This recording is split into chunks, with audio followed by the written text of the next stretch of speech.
Recording in progress.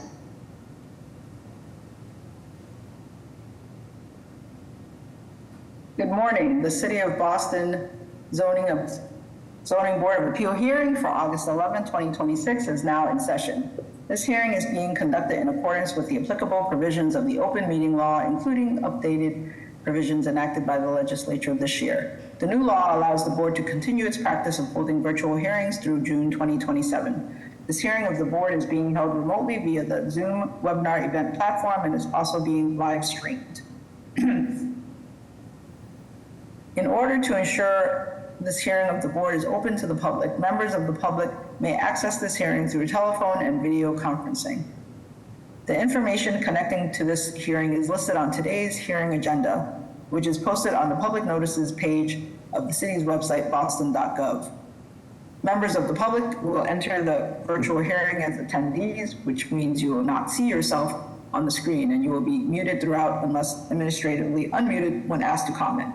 Board members, applicants, and their attorneys or representatives will participate in the hearing as panelists, and they will appear alongside the presentation materials when speaking. Panelists are strongly encouraged to keep video on while presenting to the board.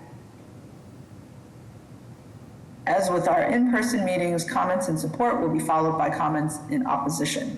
The order of comments is as follows: elected officials, representatives of elected officials, and members of the public. The chair may limit the number of people called upon to offer a comment and the time for commenting as time constraints require. For that reason, the board prefers to hear from members of the public who are most impacted by a project, that is, those individuals who live closest to the project. If you wish to comment on an appeal, please click the raise hand button along the bottom of your screen in the Zoom webinar platform. Click it again and your hand should go down. When the host sees your hand, you will receive a request to unmute yourself. Select yes and you should be able to talk. If you are connected to the hearing by telephone, please press *9 to raise and lower your hand. You must press *6 to unmute yourself after you receive the request from the host. Those called upon to comment will be asked to state their name and address first and then can provide their comment. In the interest of time and to ensure that you have enough time to do so, please raise your hand as soon as Mr. Stembridge reads the address into the record. Do not raise your hand before the relevant address is called, or the meeting host will not know to call on you at the appropriate time. We ask that you keep your comments brief, and all public testimony will be limited to 90 seconds per speaker. Mr. Stembridge. Good morning, Madam Chair. Present. Good morning. Mr. Langham. Good morning, Madam Chair. Present. Good morning. Ms. Barabraza. Good morning, Madam Chair. Present. Good morning. Ms. Turner. Is Ms. Turner with us? Ms. Wewell. Good morning, Madam Chair. Present. Good morning. Is Ms. Turner with us? Does anyone know? Stephanie or Caroline? She should be. Let me try to contact her for a second. Okay, thank you. Because right now, without Ms. Turner, we are a 5-member board. I think she's here. Okay, well, let's make sure we're elevating her.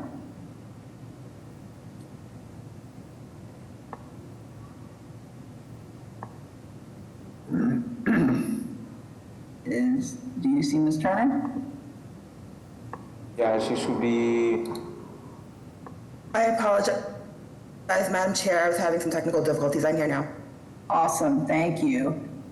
So with that, we are a 6-member board, and I will turn it over to Mr. Stembridge. Thank you, Madam Chair. We'll begin today's hearings with the approval of hearing minutes scheduled for 9:30 a.m. These hearing minutes are from July 28th of this year. I'll make a motion to approve the minutes. Is there a motion?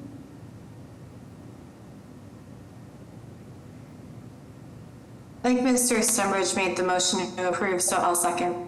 Okay, Mr. Stembridge. Yes. Mr. Langham. Yes. Ms. Barabraza. Yes. Ms. Turner, Yes. Ms. Wewell. Yes. Chair votes yes, the motion carries. Next, we have the extensions scheduled for 9:30 a.m. There are 6 extension cases. I will read them all in one after the other. If anyone has any questions regarding them, we can address those to Madam Chair, and we'll go from there. First, we have case BOA 1625031 with the address of 26 Lawrence Avenue. Next, we have case BOA 1450131 with the address of 60 to 70 Geneva Avenue. Next, we have case BOA 1526561 with the address of 1015 Hyde Park Avenue. Next, we have case BOA 1553455 with the address of 1052 Hyde Park Avenue. Next, we have case BOA 1019280 with the address of 10 to 12 Bentham Road. And finally, we have case BOA 1598752 with the address of 308 Norwell Street. Madam Chair, those are the extensions before us this morning. Thank you. Are there any questions from the board? May I have a motion to approve the extensions as requested? Motion to approve the extensions as read. May I have a second? Second. Second. Mr. Stenbridge, Yes. Mr. Langham, Yes. Ms. Better Brazza, Yes. Ms. Turner, Yes. Ms. Wewell. Yes. Chair votes yes, the motion carries. Next, we have a board final arbiter case scheduled for 9:30 a.m. This is case BOA 1817132 with the address of 18 Dell Avenue. The applicant and/or their representative are present. Will they please explain to the board? Good morning, Madam Chair, members of the board. Nick Landry from DRT, we're the architects for the project. I believe we're also joined by the property owner, Paul Grant. Yes, I'm here. So we're here this morning to request the removal of a proviso that was issued on 18 Dell Avenue. There was a proviso requiring the 3 parking spaces in the rear of the property have permeable pavers. And if we scroll down, so this project, it's one lot with 2 buildings on it. So you can see this rendering right here. The blue building on the left is 16 Dell Ave, which has already been approved and constructed. The building on the right is 18 Dell Ave. It has not been constructed yet, but it's the same lot. And so when 16 Dell Ave was approved and constructed, the entire site plan was submitted to Boston Water and Sewer with the stormwater management and the entire parking, all 6 parking spaces. So that was previously approved. If we scroll down, I think to the slide after the next one, go down 2 slides, please. You can, if we can shift down 2 pages on the PDF.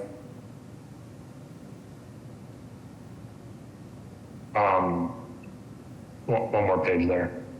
Yep. So you can see here on the left-hand side, that's the original site plan that was approved by Boston Water and Sewer with all 6 parking spaces, the stormwater management, and the catch basin. And the plan on the right just shows, it's the same plan. It just shows the new building dropped in and tying into those existing utilities. So we're asking for that permeable paver proviso to be removed because the current system has already been designed and approved by Boston Water and Sewer. I think you can stay on that page. If you go to the last slide, page 9, that also helps to keep going down right there. So you can see here, so the building in yellow along with the site was all approved previously, 16 Dell Ave, and then the building next to it, 18 Dell Ave is the property we're here for today. So just to clarify, so the yellow is part of the previous project that was developed, correct? And so is all that yellow surface, that's where the 6 parking spaces are? Correct, yeah, they're toward the back of the property, yeah. So it already bridges the two lots? Correct. Well, it's one lot. It's one full lot with 2 buildings on it. Right, so what's the open space for the proposed project? The open space for the proposed project is,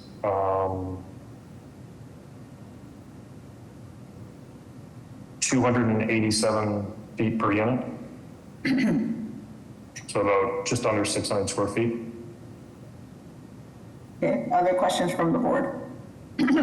Yes. So 16, sorry, I'm like, okay, 16 Del Ave, that's already built. Correct. It's so interesting that Google Earth doesn't have it as a built structure yet. So that was built, and along with that was the stormwater system, correct? Correct. So was the chambers, the leaching chambers installed in the driveway? They were. Huh? That's correct. They are, okay, great. I think that your request is reasonable, that you had already Boston Water Sewer Commission review the plans and review your mitigation of stormwater runoff. And I don't recall the specificities when this project came in front of the board, whether that detail was given. But I'm okay with the removal of the proviso because we already had an agency review that mitigation. Thanks, I don't have any further questions. Thank you. And yeah, and I'm sorry, I wasn't here for that previous presentation, and I think you are correct. I don't know that that was specifically described during the presentation. Thank you. Are there other questions from the board? The request, the proviso was for permeable, to make the land permeable. Is that correct? Yes, it was requiring the applicant to install permeable surface at the 3 off-street parking space. Then my next question would be, why wasn't that done? The lot, this was done, all of this work was already done before the meeting. So we built the building, installed the water infiltration system, the catch basins, all of that was done before the 18 Del Ave meeting. Because it was all approved. When we had 16 Del Ave approved, we designed the entire stormwater system, knowing that this building would be coming along at some point, but we knew we needed to get a variance for this building. 16 Del Ave, we do not need a variance for. Can I ask when the 18 Del Ave parking was constructed? So 16 Dell Avenue was constructed in the beginning of 2024, and the driveway was paved in late 2024. So the parking behind 18 Del Ave was constructed in 2024? So the driveway and 3 parking spots, the driveway that will be shared between 16 and 18 was done, and 3 parking spots behind 16 were done. We didn't do the asphalt behind where 18 was gonna go because of course we have to excavate that site, and we just felt like that would get damaged in the process. Yeah, I think I'm just trying to backtrack and see, because I looked back at the plans that we received for the June meeting, and the buildings both had a label of either existing or proposed. The parking did not. So it was unclear whether that parking was existing or proposed or what the status was. And I also see on a satellite image that the 18 Del building or parking wasn't there April 2026, so that was just so close to the June meeting that I just wonder, you know, the timing of everything and whether, when it was constructed and when, you know, you knew you needed to come for the variance for 18, and, you know, that gives the board the ability to place reasonable conditions on it. So just trying to understand what thing kind of happened in sequence.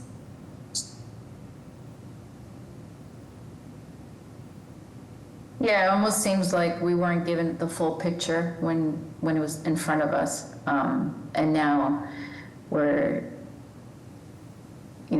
trying to see if it makes sense to just parcel out a component at the rear to make it permeable when you already have a stormwater. I think the intentions of the board is to preserve open space and to remove the heat island effect that's usually tied to impermeable surface. But good observation, Katie. All right, any other questions from the board? Someone prepared to make a motion?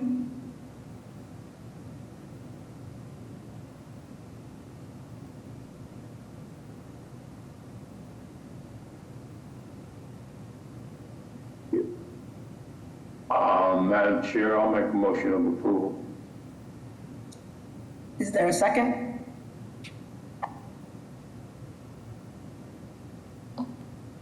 Better Barraza, second. Mr. Stenbridge? Yes. Mr. Langham?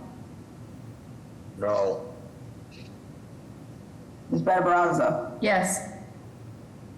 Ms. Turner? No.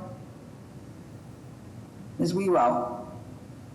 I'm gonna vote yes. I'm a little torn on this one, but ultimately, sometimes I question whether that proviso is appropriate for smaller projects like this one. The permeable pavers need to be maintained and vacuumed out that they remain permeable, and if they're not maintained, they then become impermeable. Sorry, I think I switched the language. So I'm going to vote yes. I probably would have rather seen more opens on this site, but just something for us to consider in the future, the maintenance that goes into pervious and impermeable pavers. Thank you. Chair votes yes, but the motion does not carry. Is there another motion?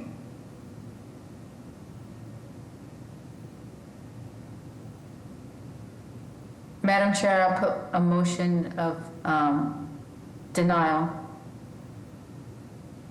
Is there a second? Second. Mr. Stenbridge? Yes. Excuse me. Mr. Langham? Yes. Ms. Better Barraza? Yes. Ms. Turner? Yes. Ms. Wewell?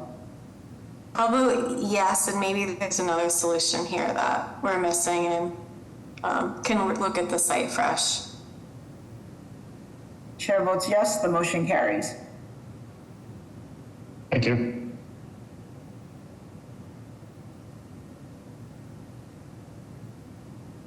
Is with you vote. Now we'll move on to the hearing scheduled for 9:30 a.m. At this point, we'll ask if there are any requests for withdrawals or withdrawals from the 9:30 a.m. hearing. Yes, Mr. Stenbridge, this is Attorney Ryan Spitz. Madam Chair, I just want to confirm, is there still a 6-member board? We will be a 6-member board today, yes. Okay, great. Mr. Stenbridge, 86 Walworth Street, please. So this request is for case BOA 178-7126 with the address of 86 Walworth Street. Would you go ahead and explain the transcript? Yes, thank you, Mr. Stenbridge. Madam Chair, members of the board, Attorney Ryan Spitz with Adams and Moranci. business address of 168 H Street, first floor, South Boston. Here requesting an administrative deferral to allow my client to be heard in front of a full 7-member board. Okay, do we have dates? We could do September 22nd, October 6th, or October 27th.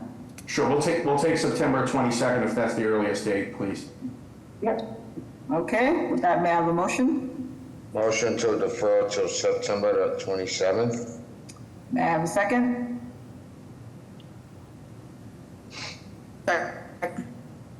Mr. Stenbridge, I'm sorry, Madam Chair, what was the date again?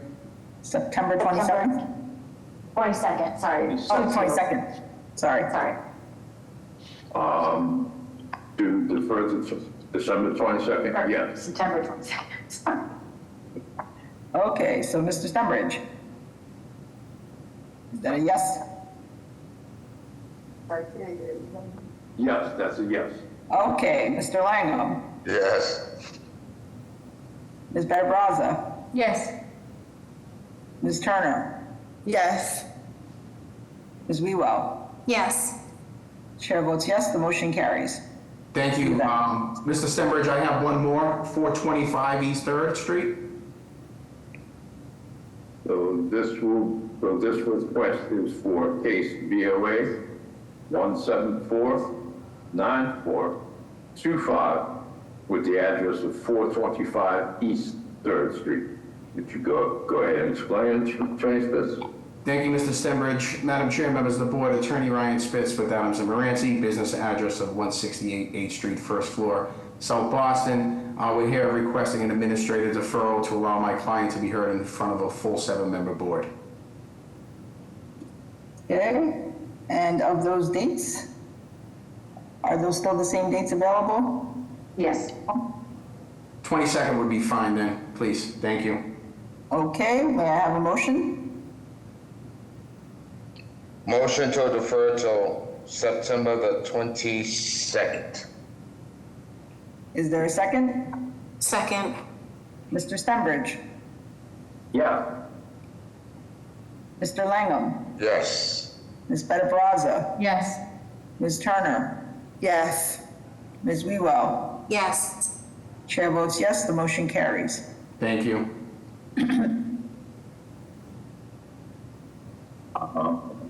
We have a note on another one, but I'll ask if anyone has any further requests for withdrawal deferral. Hello, hi, I'm the owner of 121 Art River Street. I would be requesting a deferral at this time. So this is for case BOA 1782691 with the address of 121 River Street. Would you go ahead and explain, please? Yes, I'd like to request a deferral as we've made some minor tweaks to the plans. So we'll need to re-advertise for the public. Okay, and next, what are the dates, Caroline? We could do September 22nd, October 6th, or October 27th. September 22nd works well for us. Okay, with that, may I have a motion? Motion to defer this case until September 22nd. Is there a second? Second. Mr. Stenbridge? Yeah. Mr. Langham? Yes. Ms. Better-Brazza? Yes. Ms. Turner? Yes. Ms. Wewell? Yes. Chair votes yes, the motion carries. Thank you. Any further requests for withdrawals or deferrals from the 9:30 a.m. here? Hearing none, we'll move on to the first case, which is case DOA 1851830 with the address of 415 to 415A Hanover Street. If the applicant and/or their representative are present, would they please explain to the board? Good morning, Madam Chair, members of the board. On behalf of Ristorante Lucia, my name is Philip Frateroli, co-owner. Ristorante Lucia respectfully submits this proposal to the Zoning Board of Appeal requesting approval for seasonal outdoor seating at 415 Hanover Street in Boston's North End. The proposed patio would operate annually from May 1st through October 31st and is the same outdoor seating area that has been in place and operating since 2020 on private property. The patio has become an established and valued extension of the restaurant, and proposed seating would allow Ristorante Lucia to continue its operation in a consistent manner. Thank you. Thank you. Any questions from the board? May I have public testimony? Hello, Madam Chair, members of the board. My name is Eva Jones, representing the Mayor's Office of Neighborhood Services. Regarding 415 to 415A Hanover Street, our office defers to the board's judgment, as our office does not conduct a community process on this type of proposal, and we were informed that the patio is existing, and we are unaware of any concerns related to this proposal. Again, the Mayor's Office of Neighborhood Services defers to the board's judgment on this matter. Thank you, everyone, for your time and consideration. Thank you. Next, we have Gabriela Ramirez from Consuelo Coleta's office. Thank you. Good morning, Madam Chairman. Your Ring Video Doorbell. Gabriela Ramirez here on behalf of Boston City Councilor Gabriela Coleta Zapata's office. At this time, the council would like to go on the record in support of this proposal. Thank you. Thank you. Are there any other raised hands? Sorry, Madam Chair. There are no additional comments. Okay, may I have a motion? Motion. Go ahead, Eddie. Motion to approve. May I have a second? Second. Mr. Stenbridge? Yes. Mr. Langham? Yes. Ms. Better Brazza? Yes. Ms. Turner? Yes. Ms. Wewell? Yes. Chair votes yes, the motion carries. Thank you very much. Next, we have two companion cases. The first is case BOA 184-9656 with the address of 35 Braddock Park. Along with that, there is case BOA 185-5093 also with the address of 35 Braddock Park. If the applicants and/or their representative are present, then please explain the cases to the board. Yes, thank you, Mr. Stenbridge. Good afternoon, Madam Chair, members of the board. My name is Justin Burns. I'm an attorney with Pulcini and Norton, business address 10 Forbes Road, Braintree, Massachusetts. I'm here on behalf of the proponents for the 35 Braddock Street project, Samuel and Lauren Madoff. With me today is John Pulcini, managing partner of Pulcini and Norton, as well as Chris Wortley of Chris Wortley Design, the project architect. He'll be walking us through the plans. Sam and Lauren are South End residents currently living at 15 Braddock Park. Both are doctors, with Lauren working at Children's and Sam working at the Baptist, so both working in the city. They purchased the existing single-family townhome at 35 Braddock Park with the intent of renovating it so they could stay in the neighborhood that they've loved for so long, while providing additional space for their family. The proposal includes the preservation and repointing of the front and rear facades, interior renovations, the creation of a green roof deck, and the construction of a detached carport with a green sitting area directly above. I want to note that this proposal has appeared before the South End Landmarks District Commission and has received approval for all work within the Commission's purview. With that, I will pass it over to Chris to go over the plans in a little bit more detail, and I'm happy to answer any questions at the end of his presentation. Thank you. Good morning, everyone. Thank you for having us. Just to orient you to the plan quickly, the Braddock Park's street is to your page right, with the rear alley, public alley, to page left. 33 Braddock Park is on the top of the page, with 37 Braddock Park, the adjacent unit, at the bottom of the page. This is a 5-story renovation. It's all contained in the existing perimeter of the building, indicated by the thicker light gray lines, including bedrooms for the Madoff's children, primary living space on the first and second floor, as well as a roof deck on top. So everything's contained within the existing footprint for the renovations of the project. And then in the rear, because that garden level, that first floor is one level below the street level, there's a sunken terrace and green space at that level, with the elevation of the rear alley half level above that. So in this section, you can kind of see sort of the elevation changes that we're working with to maintain access of the garage for the cars, both, and then access to get up to the first level, the Braddock Park Street level, as well as the garden level, tying them both together. The structure in the back that you're seeing there is held back from the property line by 1 foot, which is consistent with other neighbors on the street. And we can sort of pause here and take a look. This is a rendering looking down that alley to the garage piece, which will house 1 car, trash storage, bicycles. The owners mostly bicycle to work and back rather than use their car. And we really want to emphasize that this is a green space above that garage that sort of ties in and connects to the southwest corridor, which is where we're standing, the perspective of this view. And with that, open comment. Thank you. Any questions from the board? Hearing none, may I have public testimony?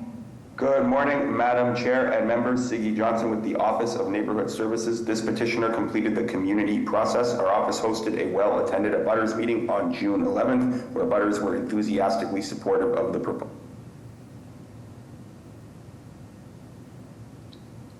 Okay, next we have Kristen Simonelli. Yeah, we couldn't hear you, Siggy, the rest of what you said, just FYI.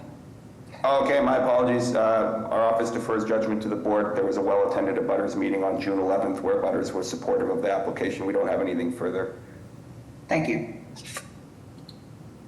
Good morning, Madam Chair, members of the board, Christian Simonelli, Boston Groundwater Trust, and we have both G-card letters from the applicant. Thank you. Next we have Meg from Councilor Flynn's office. Good morning, my name is Meg Levitt from Councilor Flynn's office. Councilor Flynn would like to go on record in support based on no concerns expressed by neighbors and the Cosmopolitan Neighborhood Association. He respectfully requests that the proponent work closely with the community on any quality of life issues during the construction phase. Thank you. Thank you. Next, we have somebody from the attended section, Scott Romy.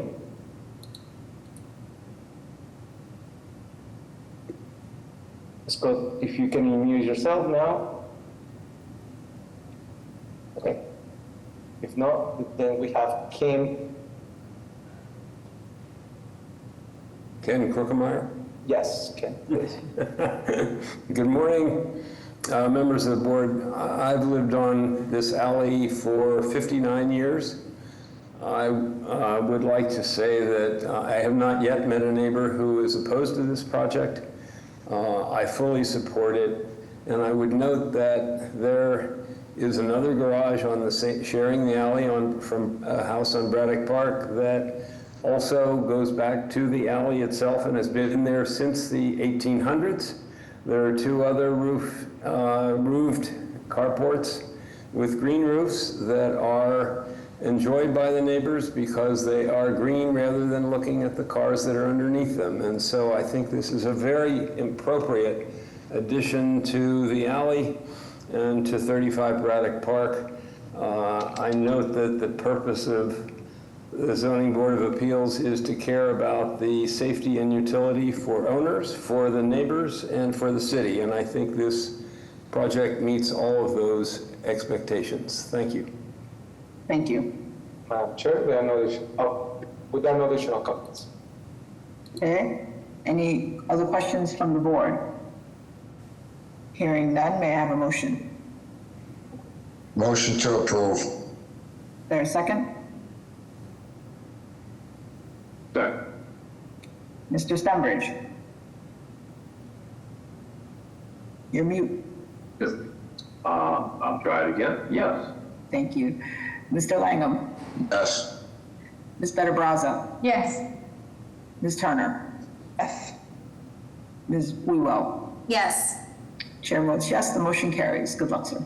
Thank you, everybody. The next two cases have been deferred, so that will take us to case BOA 1825854 with the address of 57 Mount Vernon Street. If the applicant and/or their representative are present, will they please explain the case to the board?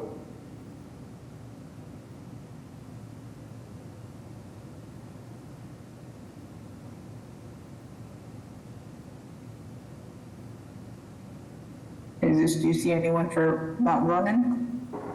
I just promote somebody, the Okay. person with the Z is, that I just promoted. I'm not sure if you are presenting for this project. Yes, no, I'm not presenting for this address. Oh, sorry, so then I don't see the applicant also. Okay, let's keep going then. Okay, with that, we'll move on to case BOA 1835605 with the address of 10 Northampton Street. If the applicant and/or the representative are present, will they explain? Yes, thank you, Mr. Stembridge. Good morning, Madam Chair, members of the board. My name is George Moranci. I'm an attorney with the business address of 350 West Broadway in South Boston, and I represent Enterprise Holdings, Inc., better known as Enterprise Rent-A-Car. This application seeks a conditional use permit to convert the existing building at 10 Northampton Street in the Newmarket District from office use to a rental agency for motor vehicles to be operated by Enterprise Rent-A-Car.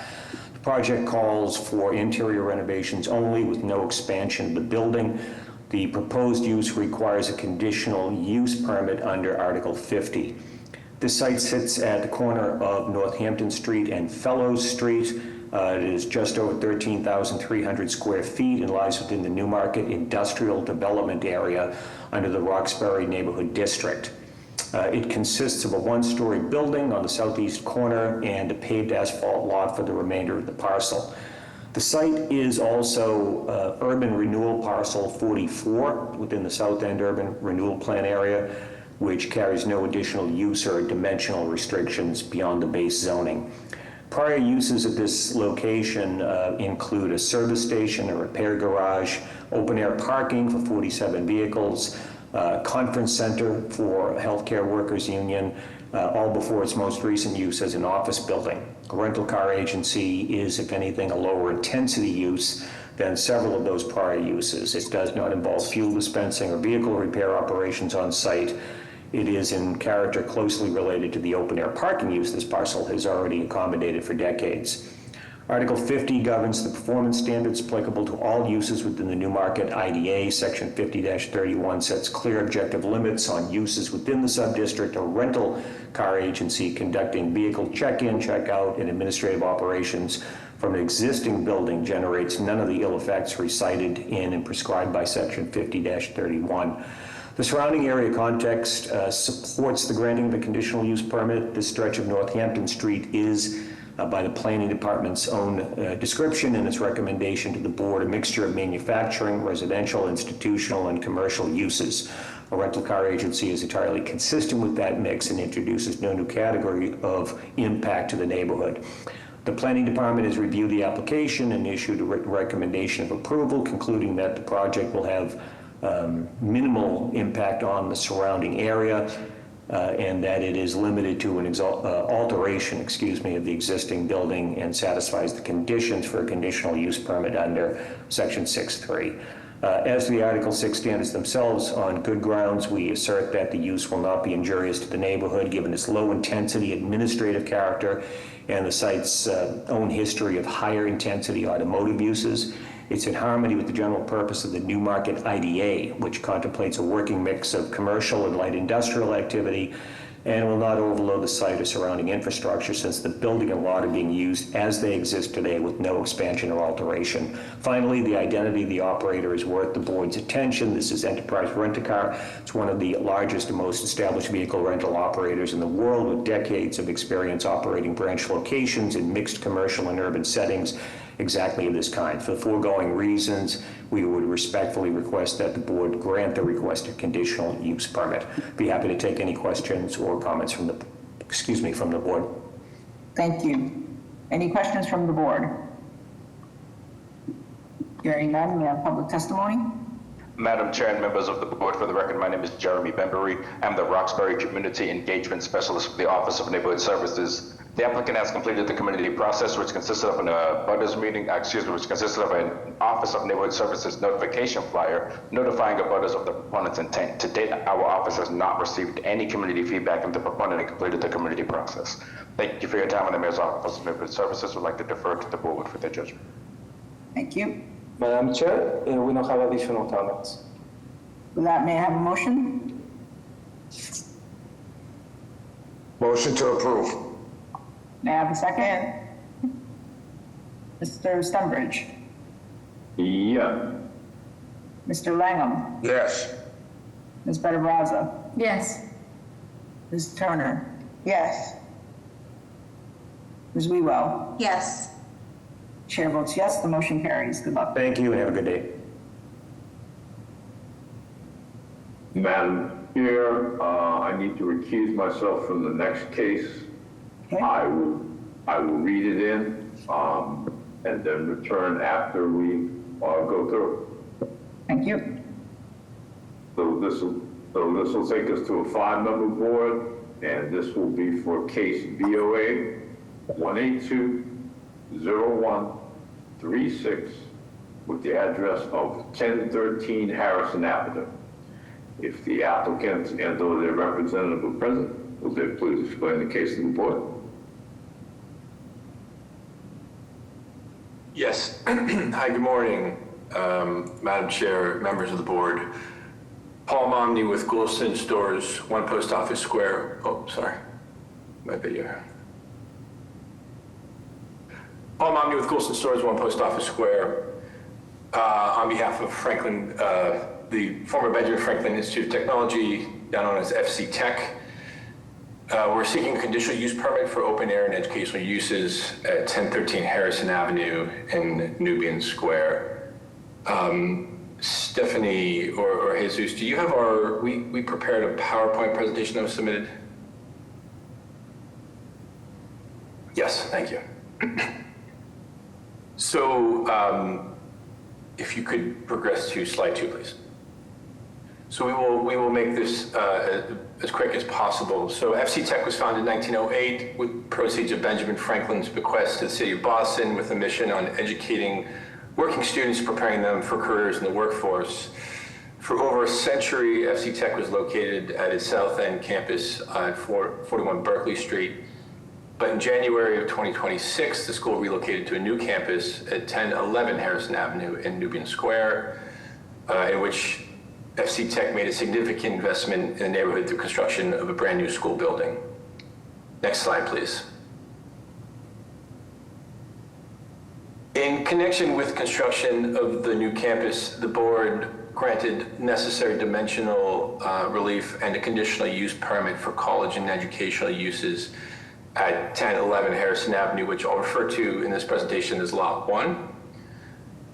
The school owns the adjacent parcel at 1013 Harrison Avenue, Lot 2, which during the course of construction was used for staging and material storage. Construction is completed and the site has now been sort of hardscaped to its current condition, but is otherwise vacant. Although the future use of Lot 2 is still undetermined, FC Tech would like to utilize this open space for open area educational uses ancillary to the adjacent college parcel, and thus in February 2026 filed a conditional use permit application for college educational uses on Lot 2.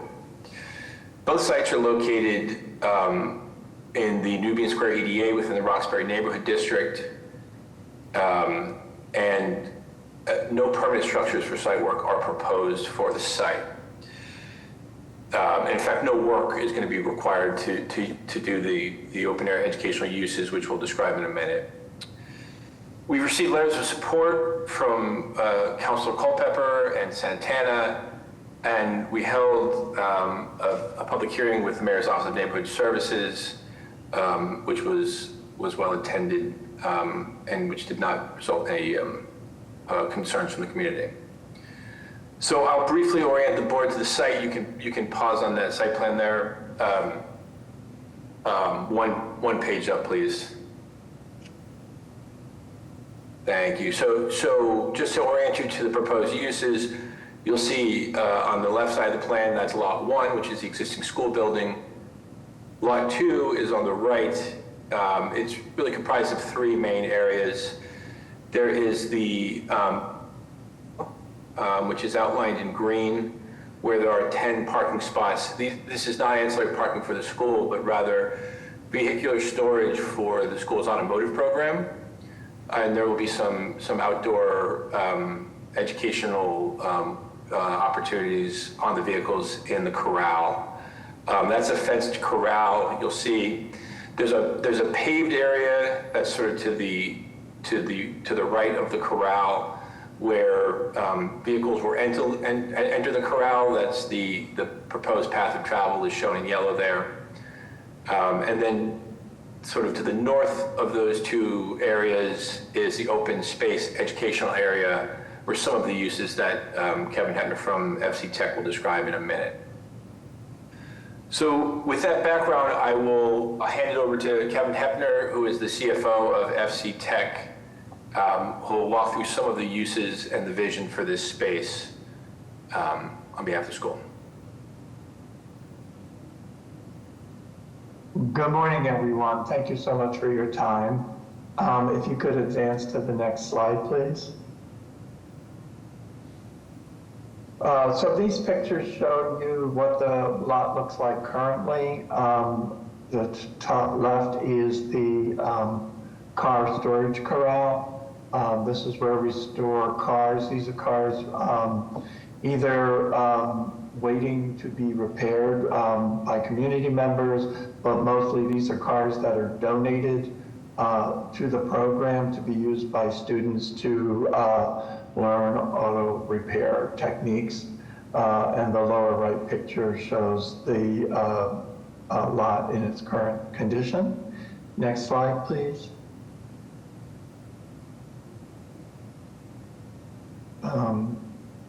Thank you. So what are we proposing to use? What we find is we need outdoor space to augment programs that actually happen within our labs. We have clean energy labs, and so students are learning and experimenting with wind generation, and solar installations. These are utilized by our HVAC programs and practical electricity programs. So this site will give us the space needed to experiment with erecting and taking down these types of installations in a real world outside scenario. We also need space for our robotics program to program and test programming of our robots. You see in the picture our robot pet dog, so that they can learn to navigate and be programmed to navigate various terrains. And so the other piece we already talked about, which is the storage for up to 10 vehicles for the auto program. We also have a virtual reality program where we program virtual reality goggles. And so this gives open space for people using the virtual reality installation. The popular one is virtual reality for working on wind generation windmills, so it feels like you're actually climbing up a tower, etc. And then it also provides us temporary outdoor space for events. Next slide. So we hope, during nice weather, these photos are from our South End location where we hold lots of outdoor events, especially our admissions program and our student affairs program, barbecues for students, supporting recruitment and retention events, graduation ceremonies and receptions, and then orientation space for student activities in the summer months. Next slide.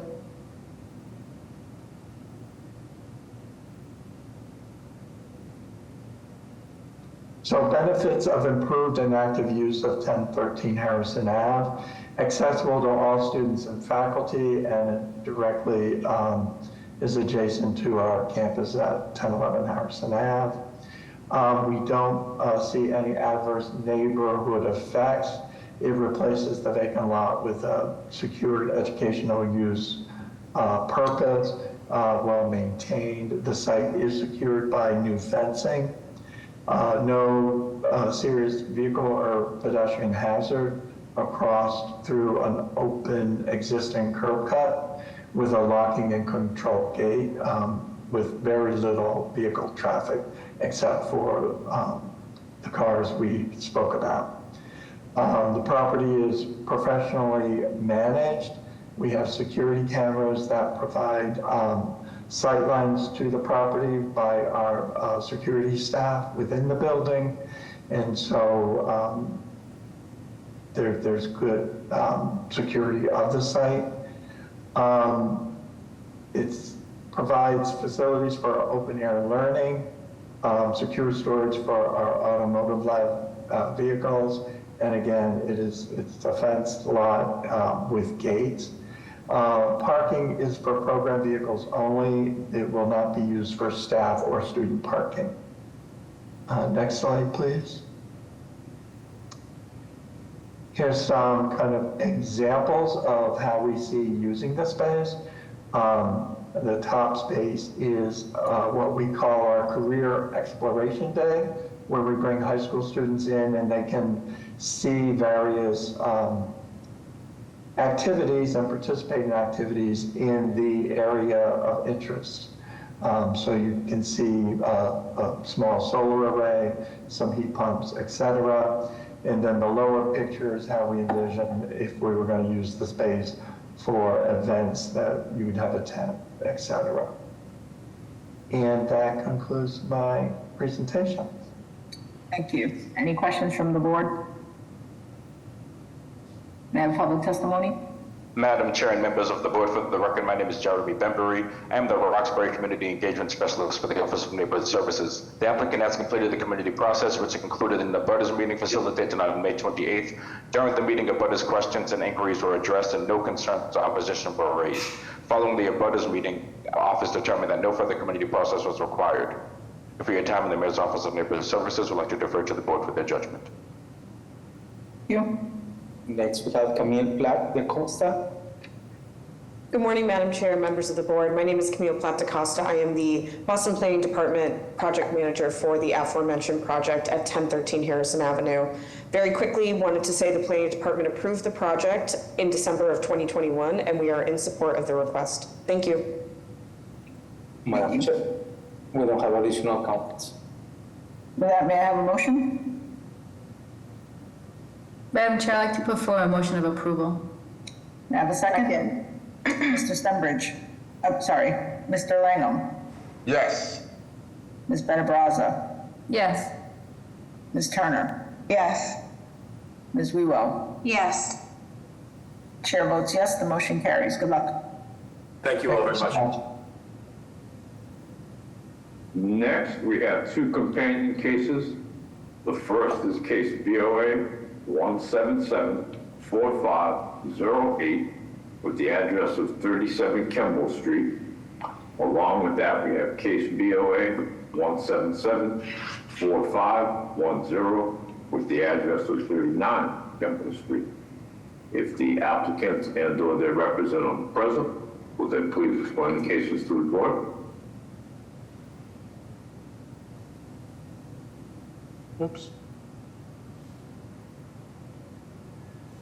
Share my screen. So we're using whatever you provided, Yep. meaning we're not sharing your screen. Okay. Can Ambassador, yeah, thank you.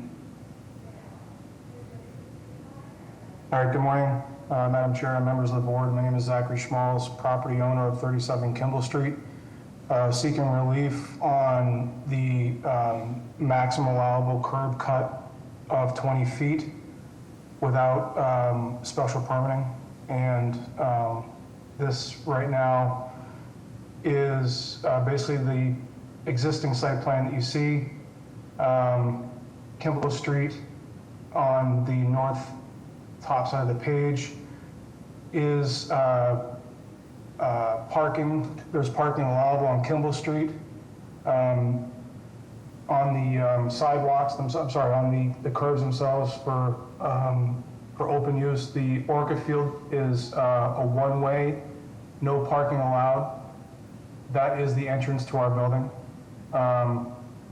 This right here is the proposed plan, essentially showing the extension of the curb cut off of Orcafield Street to a dimension a little bit, obviously greater than 20 feet, but not necessarily the full width of the property, just to allow for parking to be taken off of Kimball Street and relocated to our private property. There was another slide that I had that I don't know if it made it in here, but just to kind of orient everyone on the call, Kimball Street, like I mentioned, has parking allowable on two sides, but one side is not prohibited from 8 to 6, Monday through Friday.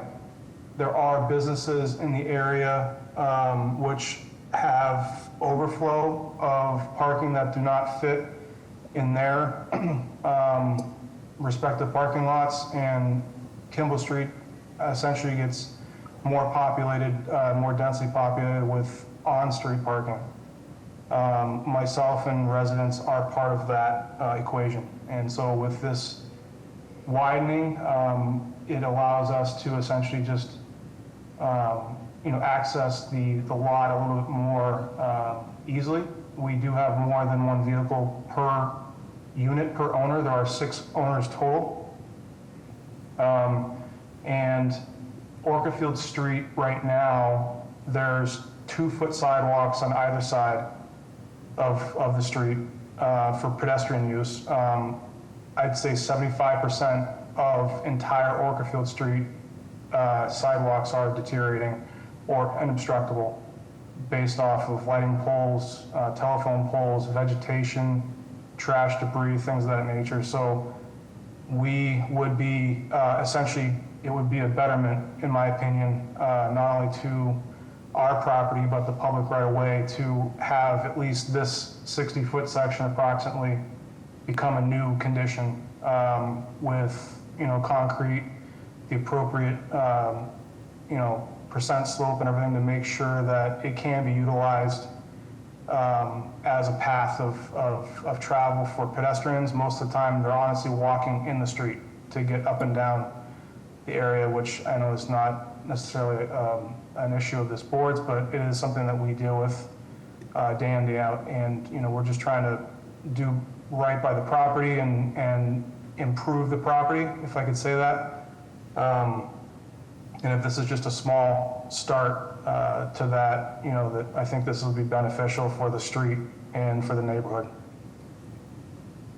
So can you explain why you need so much width?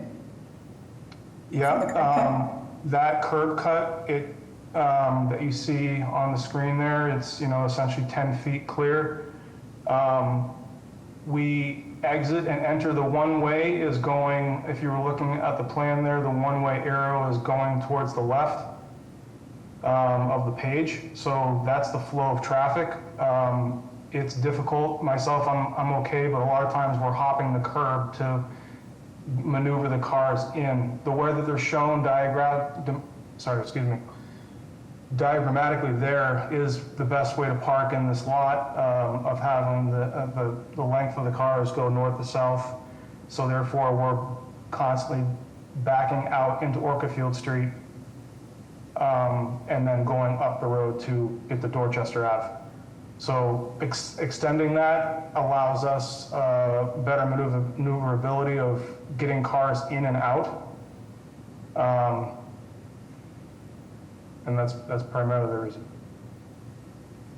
Questions from the board? Do have a question. What's the current parking situation on that street? And with this curb cut, how many off-street parking or on-street parking spaces will it be taking away? Thank you.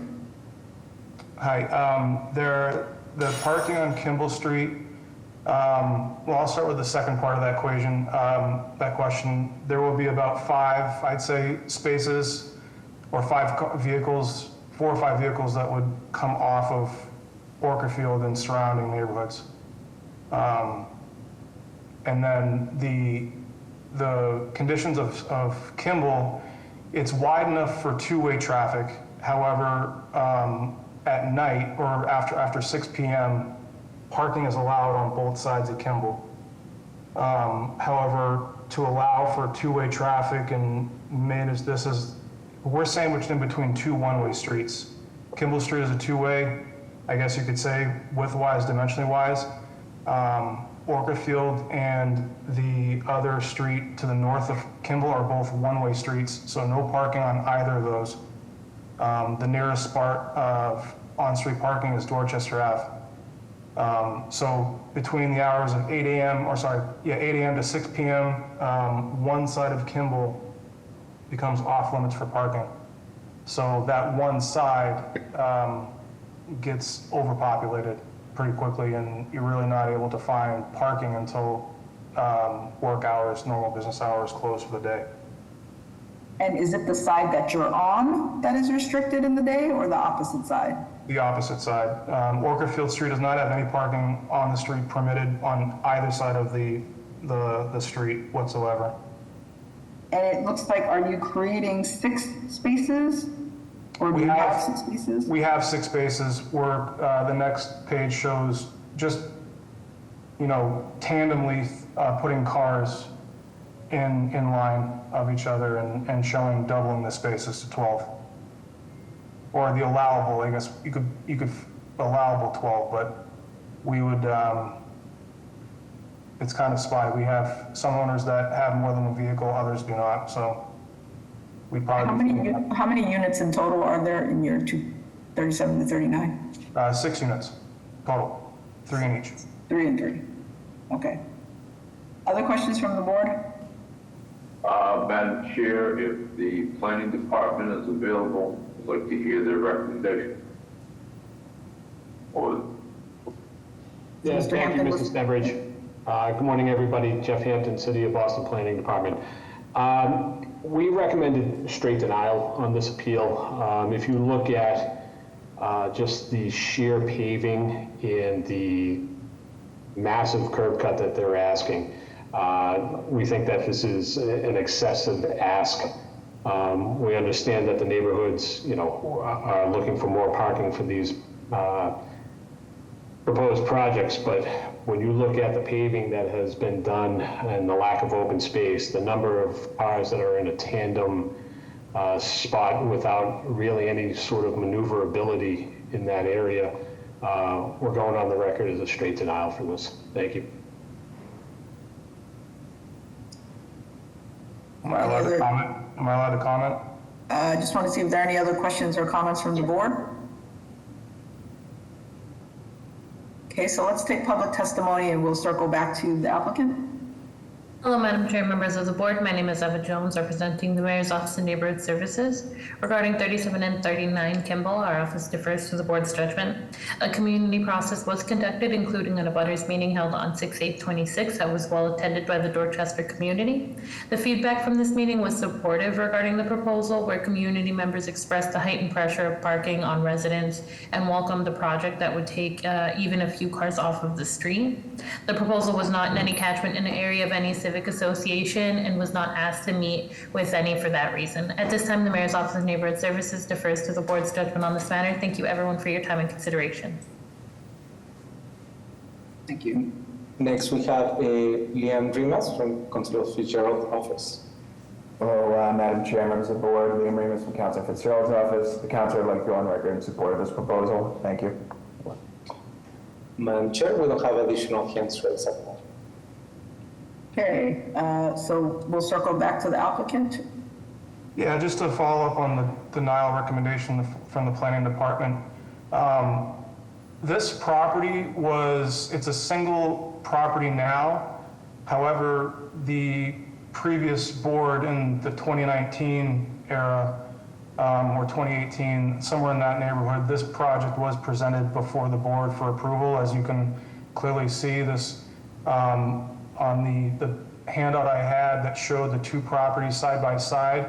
One of the properties on the right was an existing two-story house. There was a vacant lot on the left side, which is the building that we inhabit now. The amount of work or surface area that was created in support of that project, I think, created this condition, and I don't know what actions were taken to challenge a project of this magnitude at that time being presented for approval without modifying the existing curb to enter and exit the property. From my opinion, that curb cut that we were using today has not changed since there was people living in 39 Kimball Street when 37 was still a vacant lot.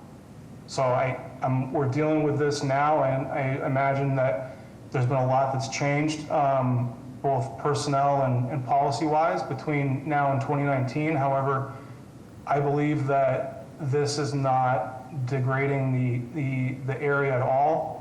We do have a catch basin that I'll make a point to mention. There's a catch basin in our parking lot, so water runoff is not an issue.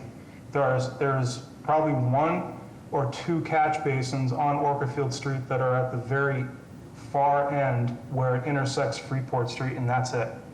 So we're contained, for lack of a better purpose, on what we need to talk about here, but I just wanted to kind of put that on the table as well for the board's consideration. Thank you.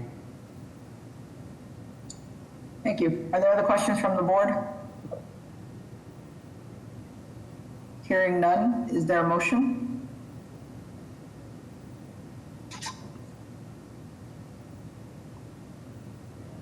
Madam Chair, I agree with the planning department's assessment. I think that the curb cut request is excessive, and I think it makes sense, whatever was approved before, the amount of paving to access the 6 parking stalls, but with this curb cut, you're kind of asking for double the amount of parking, and I can't support that, and just for safety and circulation concerns, so I'll vote no, and denial.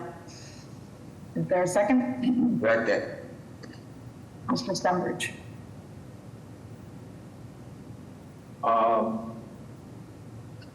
I'm going to vote no. I would hope that they reduce the size of the parking of the curb cut, but that's another story, obviously, so I'll just vote no for now. Okay. Mr. Langham. Yes. Ms. Better Brazza. Yes. Ms. Turner. Yes. Ms. Wewell. Yes. Chair votes yes, the motion carries.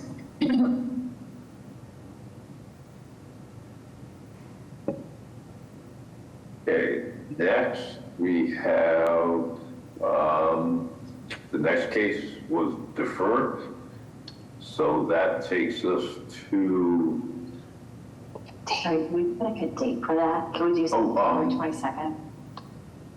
for, Or 2/13/221 vote-in? The one that was deferred, that was skipped. This chat's on. sorry, Madam Chair. The next case has been deferred, but we need a date to defer it to. Okay. So we can put it on for September 22nd? Okay, may I have a motion? Motion to defer to September the 22nd. Is there a second? Mr. Stenbridge. Yes. Mr. Langham, Yes. Ms. Better Baraza, Yes. Ms. Turner, Yes. Ms. Wewell. Yes. Chair votes yes, the motion carries. Now we'll move on to case BOA 1828690 with the address of 472 Ashmont Street. If the applicant and/or the representative are present, would they please explain the case to the board? Thank you, Mr. Secretary. Good morning, Madam Chair, members of the board. My name is James Christopher of 686 Architects with the business address of 10 Forbes Road in Braintree, Mass. I'm here today on behalf of Brendan Hussey, the owner of 472 Ashmont Street. The proposal before you is to construct a rear garage attached and change occupancy from 2 units to 3 units. It bears mentioning that at the start of this project, just prior to the owner engaging me, there was an existing detached garage here that was torn down because it was at the end of its life. That's why this is being proposed as a new structure. Mr. Ambassador, if you scroll to the A drawings. Thank you. There's no change to the existing building, so we would be constructing a 22 by 26 rear garage, an oversized 2-car garage. The curb cut will remain as it is. Largely the violations are pre-existing non-conformances, including front yard, side yard, rear yard, and FAR, which we are worsening the FAR from 0.77 to a 0.99. Next slide, please. This is the proposed floor plan. As you can see, we would have a 2-car garage at grade. The common curb cut will remain where it is. There'll be a stairwell accessed off of the garage that leads to a common mechanical space with a sprinkler room below. Next slide, please. And then the unit itself is a 811 square foot 2-bedroom unit. It's pretty traditional above garage unit. And then you can see our roof plan on the left here. Next slide, please. There's the new garage roof to the rear. You can see the relationship of the attachment, maintaining the existing lines. Next slide, please. And then this is the building in elevation. This is the building along Garner Road, which is the side elevations, the right side when facing the building. You can see the relationship of the building to the existing structure here and the new garage doors. Next slide. This is the opposite side, rear elevations. And with that, we'll answer any questions.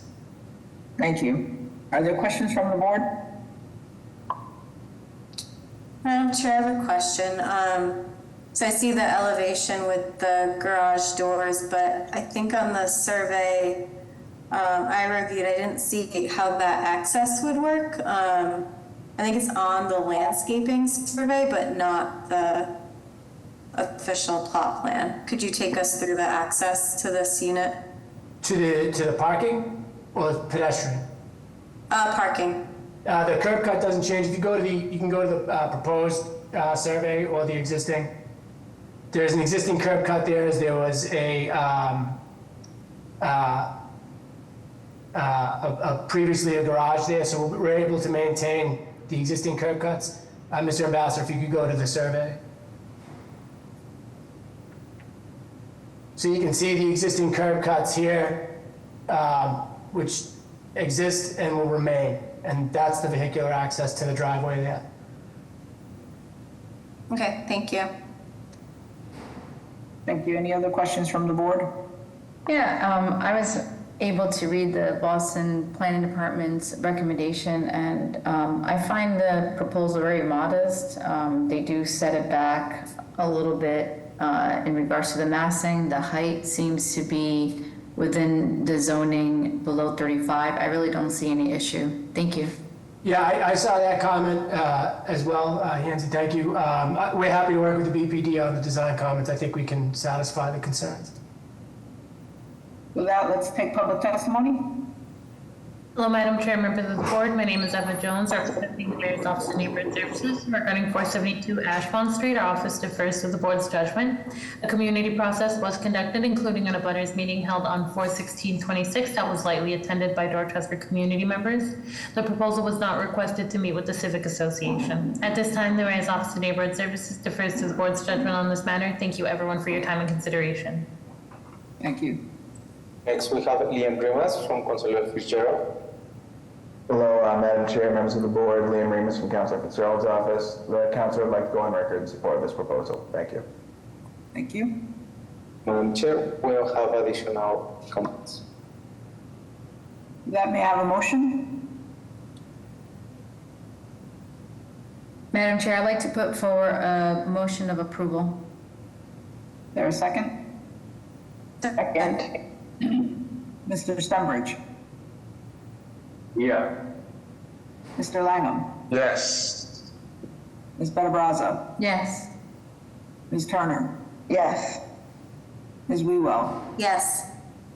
Chair votes yes, the motion carries. Thank you for your time. Next case has been deferred, so that will take us to case BOA 1817575 with the address of 86 Brown Ave. If the applicant and or the representative present, would they please explain? Yes. Yes. Please state your name and address for the record. Thank you. Good morning, Madam Chair and members of the board. My name is Leslie Cheney, and this is my husband, Jim. I have owned and lived at 86 Brown Avenue for 42 years. This is where we raised my daughter, where we've been active members of the neighborhood and intend to remain part of the community. For nearly 40 years, the first floor apartment of our existing two-family home was occupied by Teddy Corsilius, a fixture in the neighborhood whose dedication to maintaining the public pathway beside our property was recognized by the city and thus is now named the Teddy Corsilius Path. We postponed any major renovation because we did not want to displace him, and he passed away at age 95, and now we have the opportunity to renovate what has become a very outdated building.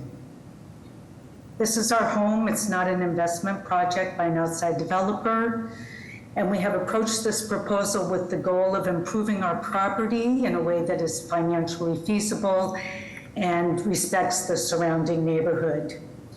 The street view photo shows the existing house and the large left side yard. Our proposal preserves and completely renovates our existing two-family structure, while with an addition on the left side that creates two additional family-sized residential units. And we do this by utilizing the existing 36-foot side yard on the left. As shown on the plans and renderings, the design preserves the residential appearance of the existing home through traditional roof lines and architectural features consistent with surrounding homes, while modernizing the housing it contains. The two units on the first floor would have 2 bedrooms, and the 2 upper units would each be 2-level and have 3 bedrooms. One important characteristic of our lot is that it is unusually large and wide. Although we are in a 2F 5,000 zoning district, the immediate area consists primarily of 1, 2, and 3 family homes on significantly smaller and narrower lots. We are proposing approximately 2,360 square feet of land area per unit, while some nearby 3 family properties on Brown Ave have less than 1,650 square feet of lot per unit and narrower than the required side yard setbacks. In effect, our proposal functions much like two attached two-family buildings on a single oversized parcel while remaining code compliant side and rear yards. The proposed addition complies with all setback requirements, and the cited rear yard violation only relates to a portion of the existing building that was constructed well over 60 years ago and is an existing non-conforming setback. The design also preserves significant open green space. The proposed off-street parking is located beneath the building, so the side and rear yards remain landscaped and open rather than being converted to surface parking. We recognize that despite our careful design efforts, zoning relief is still required, and that is why we're here today seeking the board's approval.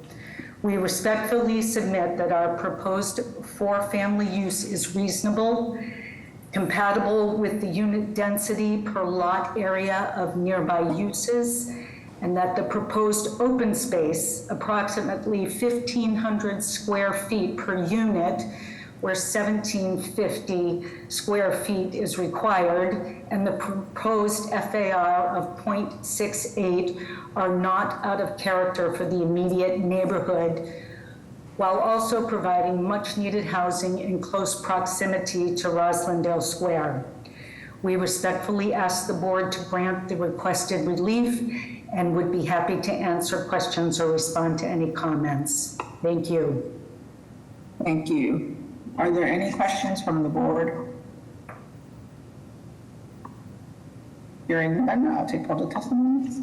Madam Chair and members of the board, for the record, my name is Jeremy Bembury. I'm the Roslindale Community Engagement Specialist for the Office of Neighborhood Services. The applicant has completed the community process, which consisted of an abutters meeting facilitated on April 13th, where abutters' feedback reflected both support and opposition to the proposal. Abutters voiced concerns that the proposal did not demonstrate a unique hardship warranting the requested zoning relief, and that the neighborhood is currently being overdeveloped, creating more congestion.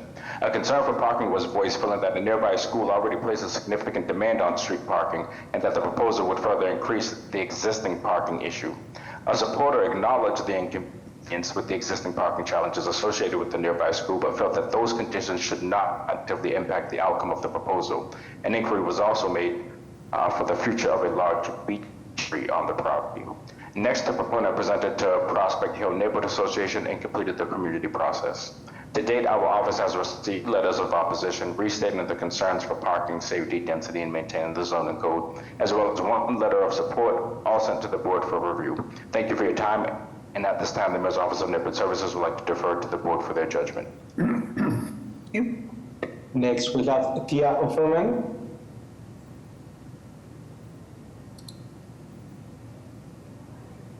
Thank you very much. Hi, my name is Thea, and I'm a direct abutter to 86 Brown Avenue.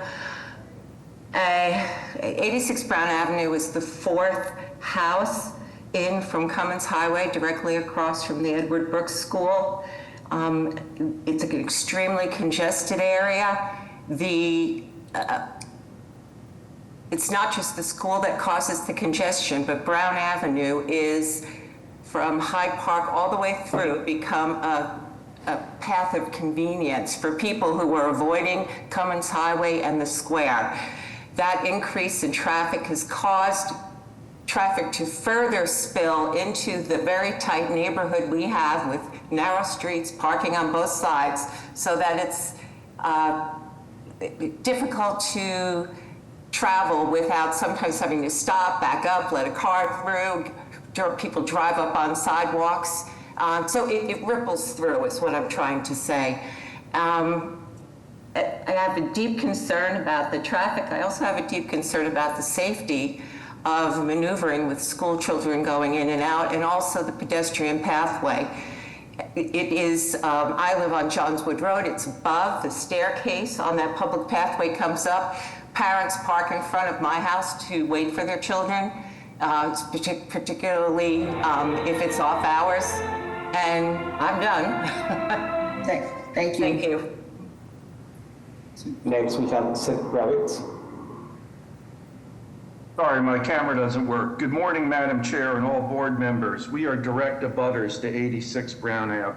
This is not just an interior renovation. The applicant is seeking to add a very large addition to this historic quality building, more than doubling in size from 2,856 square feet now to a proposed 6,386 square feet, not even including the proposed rear decks off the first floor. This is not a simple accessory dwelling unit request. We have spoken directly with the majority of the abutters and neighbors, and the overwhelming opinion is that the project is too large and out of character with the neighborhood.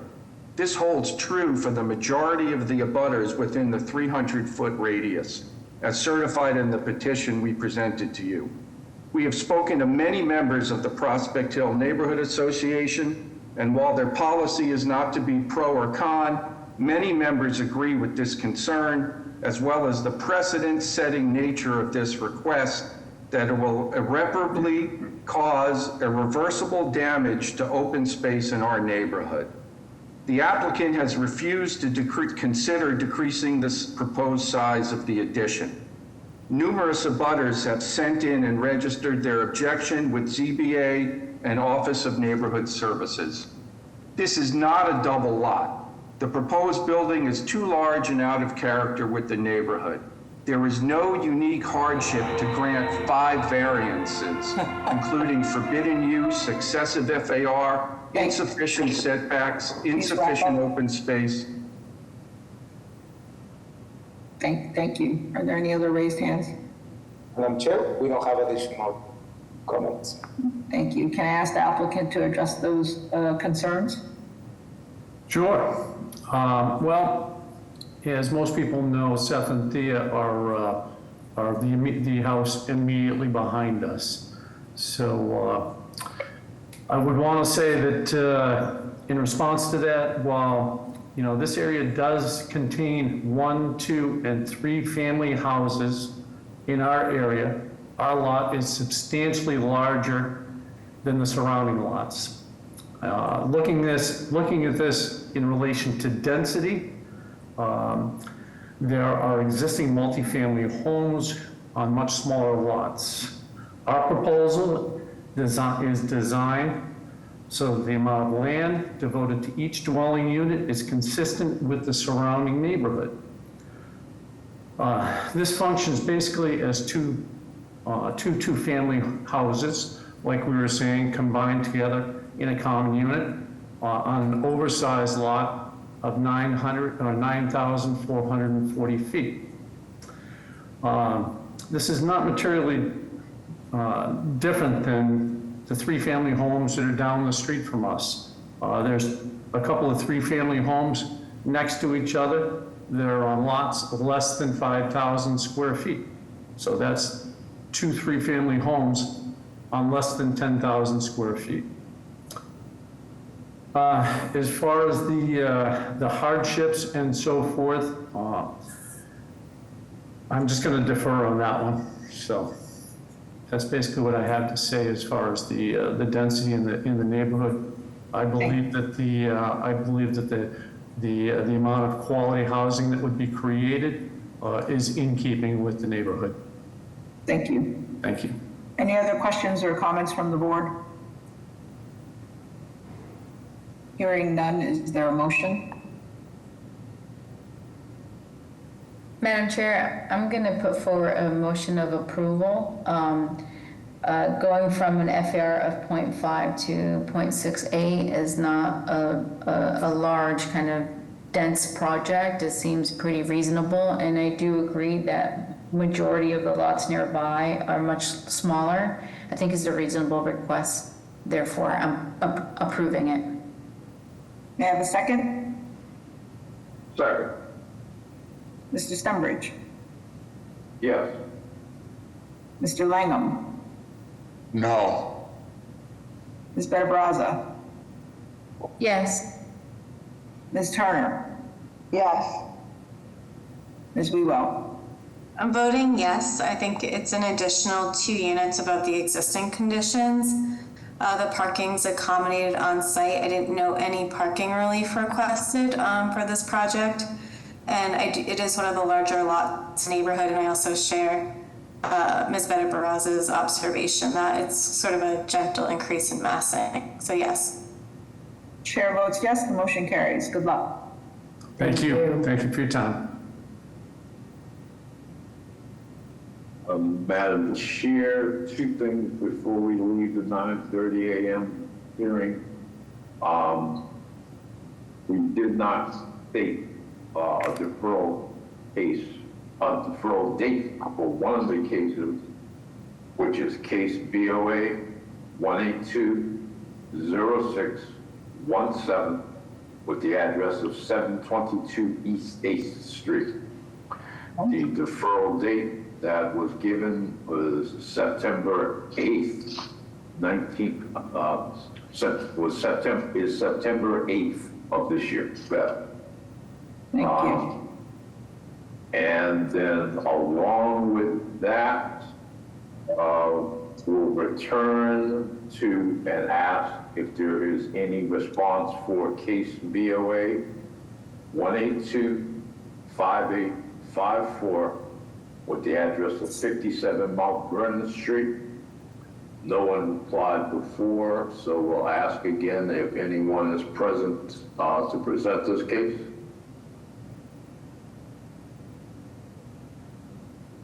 Yeah, I think the applicant is supposed to be here. Eva sent me a message saying that the person was... I was able to get in contact with the applicant, Madam Chair, but I'm not sure if he was able to sign on. Okay, what is his name? Cliff Stinson.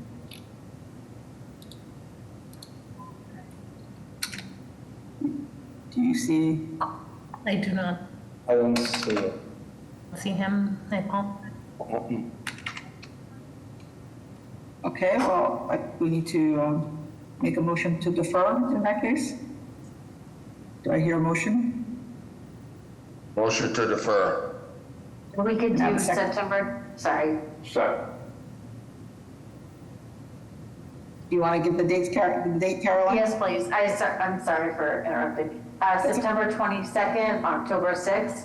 Well, they're not here, so pick a date. You're probably going to have to renegotiate it with them later.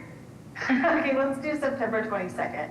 You are loading us up with that, so I hope you don't add any more. Okay, Madam Chair. We had a motion and a second, so Mr. Stenbridge, Yes. Mr. Langham, Yes. Ms. Betta Braza, Yes. Ms. Turner, Yes. Ms. Wewell. Yes. Chair votes yes, motion carries. And with that, we'll move on to the hearing scheduled for 11 a.m.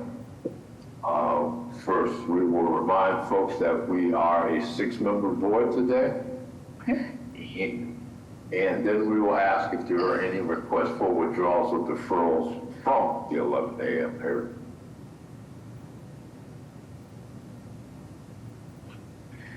Hearing none, we'll begin with case BOA 1860541 with the address of 118 Lexington Street. If the applicants and/or their representative are present, would they please explain the case to the board? Yes, good morning. Thank you, Mr. Stenbridge. Good morning, Madam Chair, members of the board. Richard Lins, business address of 245 Sumner Street, East Boston, on behalf of the petitioner, Mr. Lucas Dunn. This is a relatively straightforward proposal that involves the renovation of an existing single-family home in the Eagle Hill section of East Boston, cited only for roof structure restrictions, which requires a conditional use permit anytime there is a modification to the existing roof line of existing residential buildings. Because this proposal involves the modification with the addition of dormers, this was cited appropriately for roof structure restrictions. The renovations in the proposed addition are all in compliance with Article 53. There is no zoning relief by way of variance that is necessary for this project. Probably the easiest place to start is slide, I believe, 10.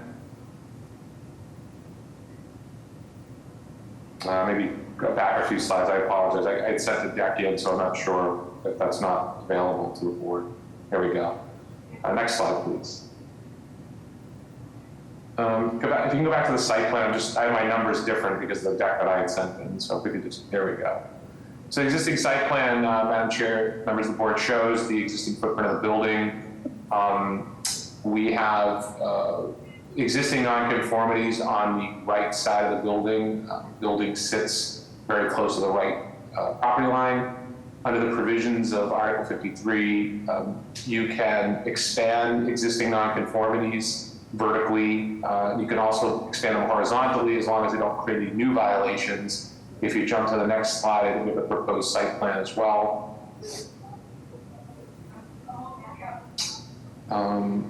Maybe it's a few slides down again. I apologize, I sent the slide back in. Numbers are a little bit different. There we go, perfect. I think slide 11 has the proposed site plan.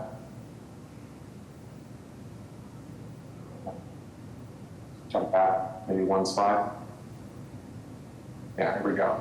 So as you can see, there's a proposed change in the footprint of the forward portion of the building, which allows for the expansion of livable area. This is occupied as a primary residence by Mr. Dunn and his family. But the extension of the footprint of the building does not violate any of the setback or rear setback requirements, side or rear setback requirements. And again, is permitted to be extended under the provisions of Article 53. Go to the next slide, please. Show the existing condition, floor plan, next slide. And the proposed condition with the modifications that are represented by the addition that's being proposed, mostly to the left side of the building. Next slide, please. Again, existing floor plans, next slide. And proposed, next slide. So we have the existing conditions here for the elevations, all sides. If we go to the next slide, show the modifications. And again, this is all completely as of right. The only relief that would be necessary is the conditional use permit for the roof structure restrictions, something that is commonly an issue with any renovation of existing buildings in the East Boston neighborhood because of the provisions requiring relief for the conditional use permit. With that, I'm happy to address any comments or questions from the board. Thank you. Are there questions from the board? Hearing none, may I have public testimony?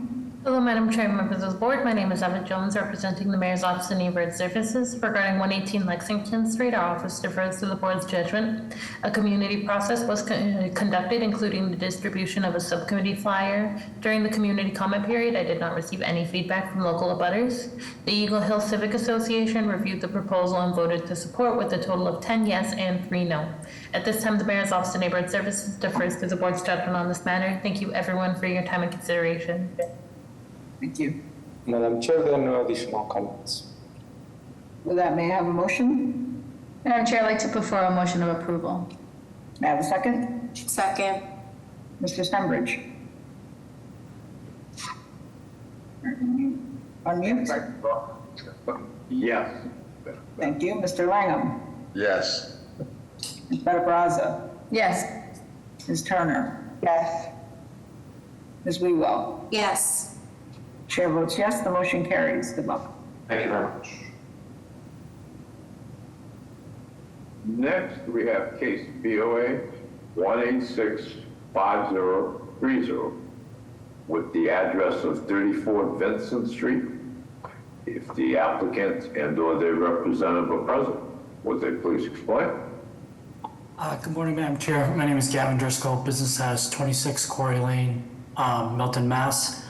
This is a renovation of an existing two-family home.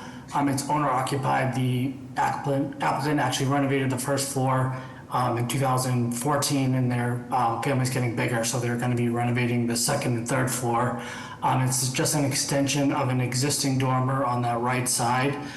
We do have one violation of FAR. We are only actually increasing it about 70 square feet, but just because of the way that the dormer works, it makes that second floor a lot more workable. If you go to the next slide.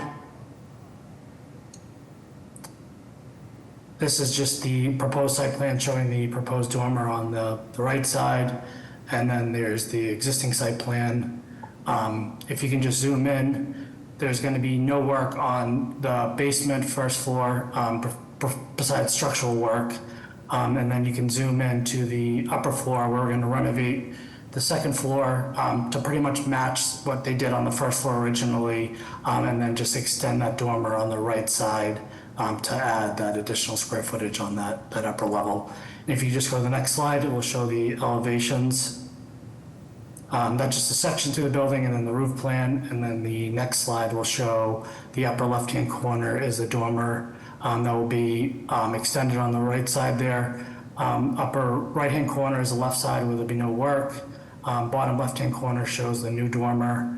And then on the, my mistake, there's two front elevations here for some reason, but it's just a flip mirror of the same plan from the rear. And if there's any questions, I can take some questions.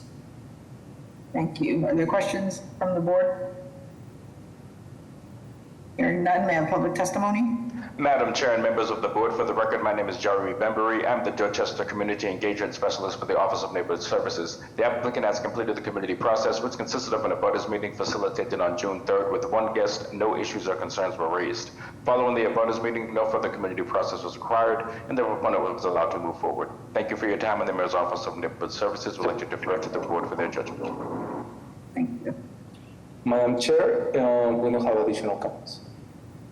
Thank you. With that, may I have a motion?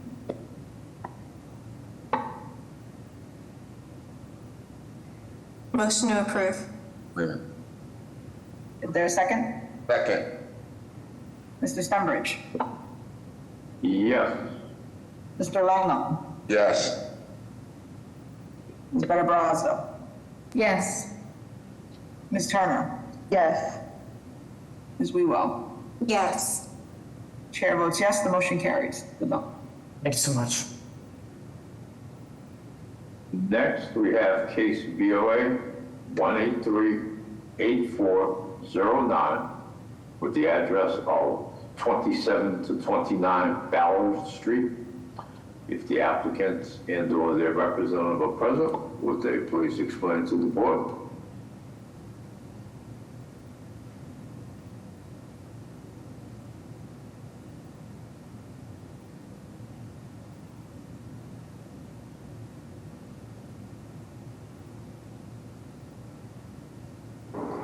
Eric, you can unmute yourself now. Hi, good morning. Can you hear me okay? Yes. Yes, we can. Oh, hi.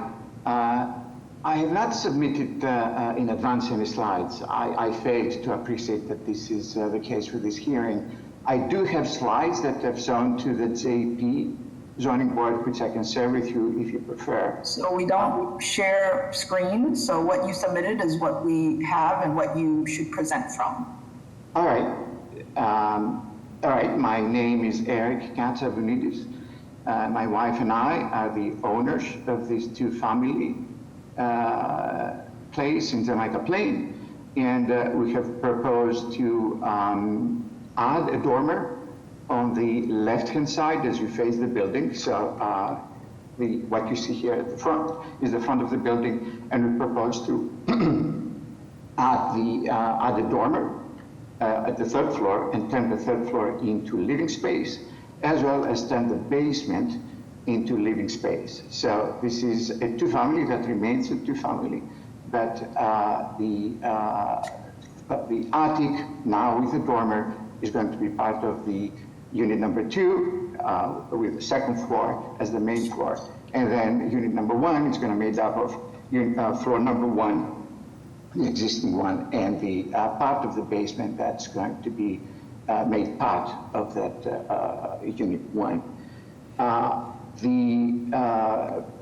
The building department identified the two issues with our proposal. One has to do with the FAR. We go beyond the 0.6 FAR for the neighborhood. And the second thing that was identified was the side yard was as insufficient. The side yard to the left is, when added with the side yard on the right, does not meet the 17 feet requirement. We have very little, we have 2 and a little bit over 2 feet of side yard on the right. So as you, what you project right now to the right of that, added to the, what is existing to the left, adds up to about 15, with I believe the limit being 17. So, and of course, thank you for bringing this up. You can see the dormer to the upper left of the building, and as part of the second unit that's now going to incorporate the attic. I think that's all off the top of my head, unless you want me to address any specific questions or anything that is not. Thank you. Are there questions from the board? Hearing none, public testimony? Madam Chair and members of the board, for the record, my name is Jeremy Bembury. I am the Jamaica Plain Community Engagement Specialist for the Office of Neighborhood Services. The applicant has completed the community process, which consisted of an abutters meeting facilitated on May 18th with no opposition voiced. Abutters inquiries were addressed during the meeting. Next, a proposal was presented to Jamaica Plain Neighborhood Council, where they received a vote of approval. To date, our office has received 1 letter of opposition concern for the loss of sunlight from the dome if constructed, and 1 letter of approval from the Jamaica Plain Neighborhood Council requesting the board's approval for the proposal. Thank you for your time, and the Mayor's Office of Neighborhood Services would like to defer to the board for their judgment. Thank you. Madam Chair, there are no additional comments. With that, may I have a motion?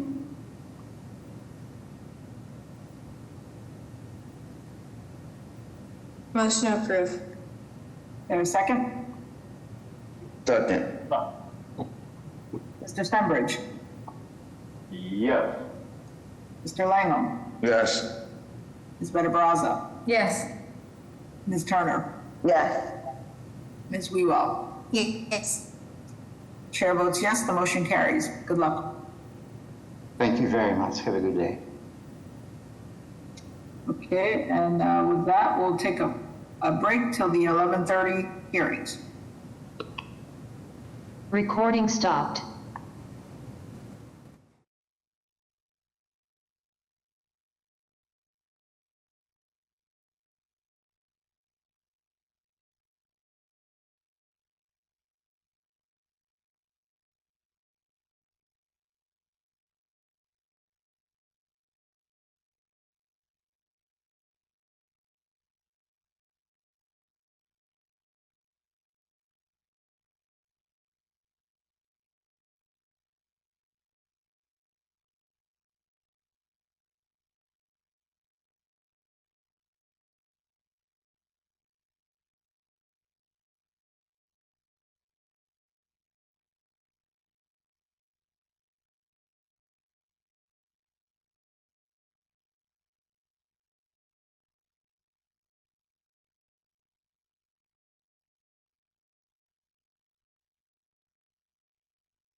Recording in progress.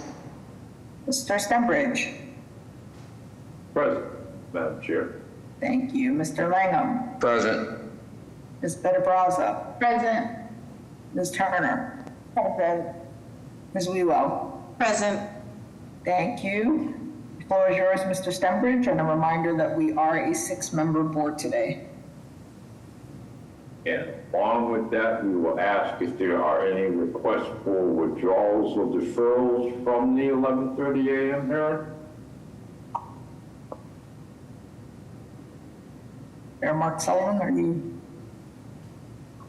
Yes, good morning, Madam Chair, members of the board. I'd like to request a deferral for 2 of the cases. The first one being BOA case 181. Can you tell us the address and Mr. Stenbridge will read it into the record? Sure thing. 1 Hopkins Place, the first one. So this request is for 2 cases. The first being case BOA 1810051 with the address of 1 Hopkins Place.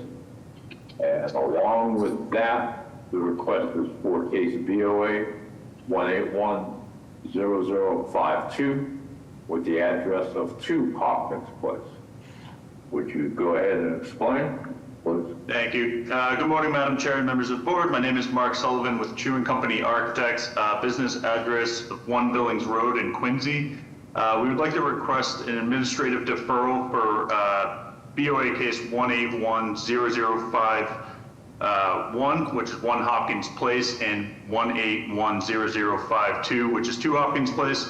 There was a clarification issue on the case being grouped together, the 2 projects, even though they are 2 separate owners and 2 separate projects. So we would just request the time to clarify this to the public and to also administratively resolve the issue between the ownership. Okay, and just a reminder, the board had some other questions that I don't remember off the top of my head, but they were important ones that we needed addressed as well. So would that? Yes, Madam Chair, I believe they were tied into the 2 projects being considered together and the affordability aspect of it. There was another question, I just don't remember it right now, but. Yeah, Madam Chair, it's Jeff. Thank you, Jeff, please weigh in.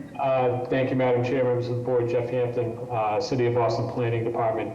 One of the issues that had come up was because it was same representation, same architect, same time, that these could be considered for inclusionary zoning because it's a total of 9 units rather than 2 separate, and with the threshold being 7 units. There was concern, and I had let their counsel know about this concern, and MOH was actually going to reach out to the council because there may be an issue if IZ does apply, because the city may have owned one of these properties at the time, and if that were the case, then I think inclusionary zoning may definitely apply to one of these properties, or some sort of affordability. I know that MOH was going to have a discussion yesterday about this and hopefully get in touch with the proponent. I'm not sure if that happened. We'll support the deferral, but there were Article 79 questions that needed to be addressed before this moved forward. Thank you. What dates are we looking at? We could do September 22nd or October 6th. Does that give sufficient time to resolve these matters, Mr. Sullivan? Yeah, I think the September one will be suffice. Okay, with that, may I have a motion? Motion to defer September the 22nd. May I have a second? Yeah. Mr. Stenbridge? Yes. Thank you. Mr. Langham? Yes. Ms. Better Brazza? Yes. Ms. Turner? Yes. Ms. Wewell? Yes. Chair votes yes, the motion carries. Thank you.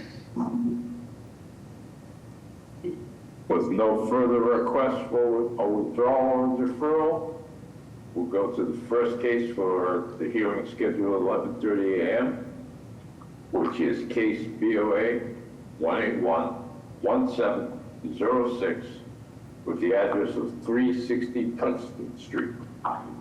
The applicants or their representative present. They please explain. Yes, we're present. Please feel free to proceed. Are you presenting or is someone? Yes. My name is Conan Lee. I'm the property owner and I am presenting. So thank you, everybody. Good morning. This petition is to allow the construction of a rear deck, which is allowed, but the deck extends slightly into the setback for the property. The setback from between the rear yard and the deck should be 6 foot 4 inches, basically, based on, the 1/3 rule. And we are requesting to build the deck 2 feet 5 inches into that space, allowing still a 4 foot setback. And the reason is because we need a 15-foot deck for the purposes of, as you can see, the egress, the second means of egress, and the stairway. We would like to just request that additional space into the setback area. We feel that it still allows sufficient setback, and also the deck is not visible from any of the streets. There are no trees in the backyard.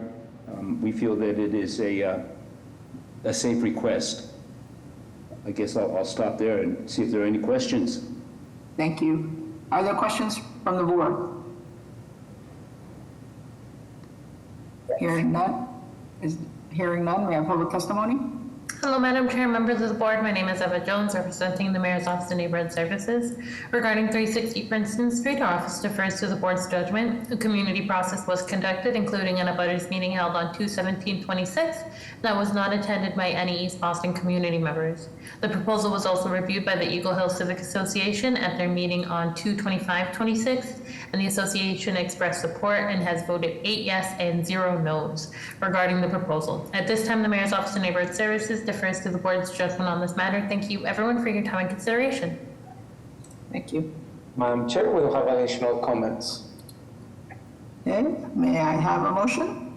Madam Chair, I'd like to put forward a motion of approval with a proviso that the project undergoes BPD design review to allow them to review the size of the deck to increase open space. Is there a second? Second. Mr. Stenbridge? Yes. Mr. Langham? Yes. Ms. Better Baraza? Yes. Ms. Turner? Yes. Ms. Wewell? Yes. Chair votes yes, the motion carries. Good luck. Thank you. Next, we have case BOA 1844018 with the address of 7 to 9 Murray Court. If the applicant and or their representative are present, would they please explain to the board? Yes, good morning again, Mr. Stenbridge, Madam Chair, members of the board. Richard Linz, business address at 245 Summer Street, East Boston. On behalf of Brad Greenberg, who is the petitioner in this matter, if we could jump down to slide 4, this slide deck that I provided.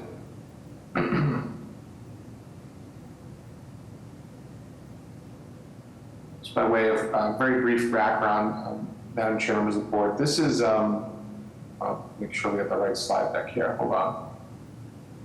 This doesn't, again, there we go. Perfect. Great. All right, that's a good place to start. So, Madam Chair, members of the board, this is a pre-existing non-conforming structure, pre-existing 3-family non-conforming structure, although the use is conforming. The structure currently sits on a lot where the rear and side setbacks are not conforming to the current code. The existing height of the building is also non-conforming as it sits to its highest point at about 39 feet. The proposal here is to change the use and occupancy from 3 to 4 units to essentially square off the existing pitched roof to allow for that fourth unit. And all other changes that are being proposed are all internal. There is also a proposed roof deck, and this particular proposal does not really change anything with respect to the rear decks that are on the building, except for the addition of a new deck where you have the additional living space on the upper level. The proposal that's before the board went before the community. There was strong support for the alteration based in large part upon the existing context of the surrounding neighborhood. If we can go to the next slide, please. As we can see here, it's a relatively dense area of Jeffries Point, but it is surrounded by a number of buildings that do sit around 4 and some 5-story buildings in the immediate vicinity. I do note that the zoning for this area allows up to 3 stories, 35 feet. As I mentioned, this already exceeds the height limit, and the proposed increase would result in an total overall increase of about 2 feet from its existing height to the proposed height, and mainly involves squaring off that upper level. Next slide, please. Just a different view here. This is a pretty good place to stop as well. As you can see, the buildings in the lower portion of the photo actually sit close to 5 stories. There's a 4-story building directly behind Murray Court at the corner of Orleans and Webster, and numerous 4- and 5-story buildings along that part of Webster Street. And as I mentioned, Jeffries Point is relatively sensitive to heights in the neighborhood, but did review this proposal, and my understanding is there was strong support for the proposal based in large part upon the existing context of the surrounding neighborhood. Next slide, please. I'll go one more slide. A good place to stop. So this is Murray Court. Our building is located on the right-hand side. It's part of that series of row houses that exist for some time on that side of Murray Court. Just by way of comparison, you do have directly across the street at Murray Court a 4-story building that was relatively recently approved and built, something that hadn't existed when the original Murray Court building at 7-9 was built. It's again to give the board a little bit of an idea of the surrounding context. 4 stories is not something that is unusual for this particular neighborhood. If we can jump down to slide 10, please. So this shows the existing footprint of the building as well as the rear decks that exist. And as you can see, it's a relatively small site. The building occupies pretty much lot line to lot line. And we do have a relatively shallow rear yard with the existing decks that are used for egress. Next slide, please. Existing conditions, we don't need to go here. We could probably jump down to slide 20, please.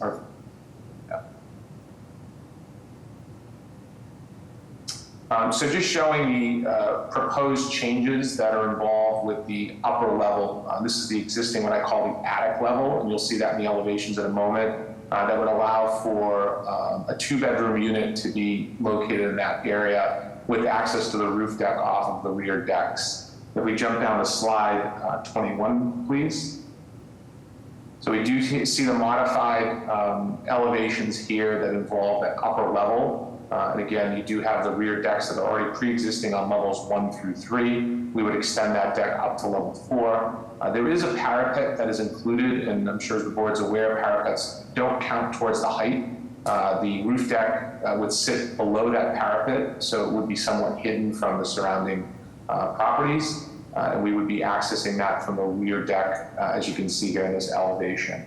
If we jump back to slide 15, just for comparison purposes, I wanted to show the board the existing conditions. So as you can see, we do have that pitched roof condition. As I mentioned, it's at about 39 feet to the top. That would essentially be the area that we squared off with an additional 2 feet of height to allow for that livable space above that 3rd level.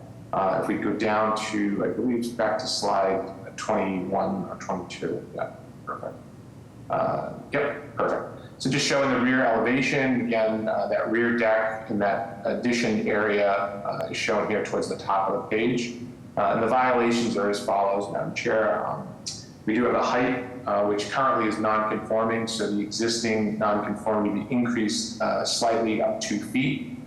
We do have a number of stories. Again, a pre-existing condition is a little bit above 3 stories now. We would be going to a full 4th story.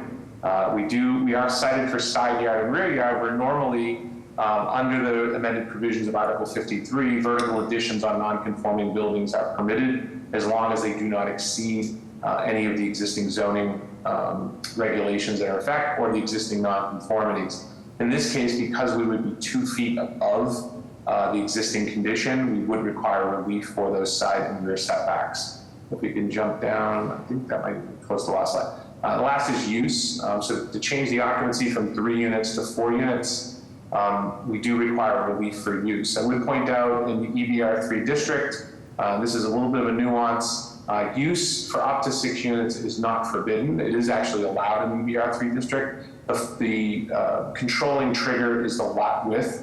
Any lot that is larger than 50 feet is eligible to go up to 6 units. Again, I don't really understand the rationale behind that width issue, but in this particular case, I just do want to point out that the uses are permitted, provided that you have the lot width. The building directly across the street, just by way of example, is a 4-unit building. There are numerous multifamily buildings in the immediate context and vicinity. So again, this is not a use that would be completely out of character for this section of Jeffrey's Point specifically.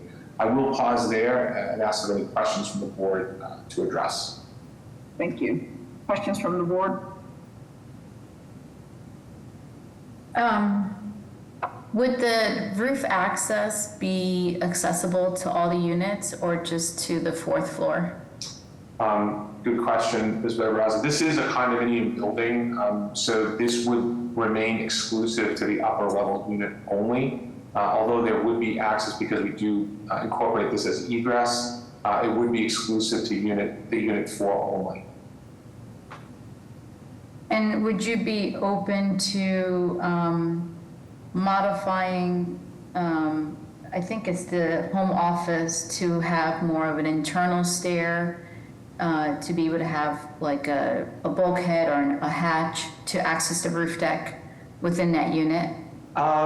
If we can jump back to the floor plan, I believe that's at slide 20. 11.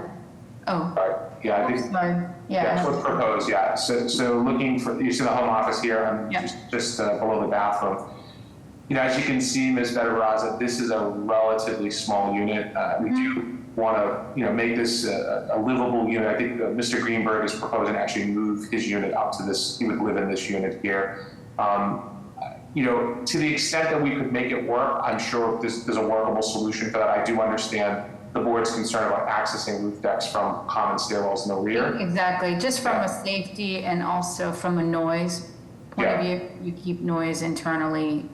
The width of that home office is only about 5 feet, just the way the stairwell works.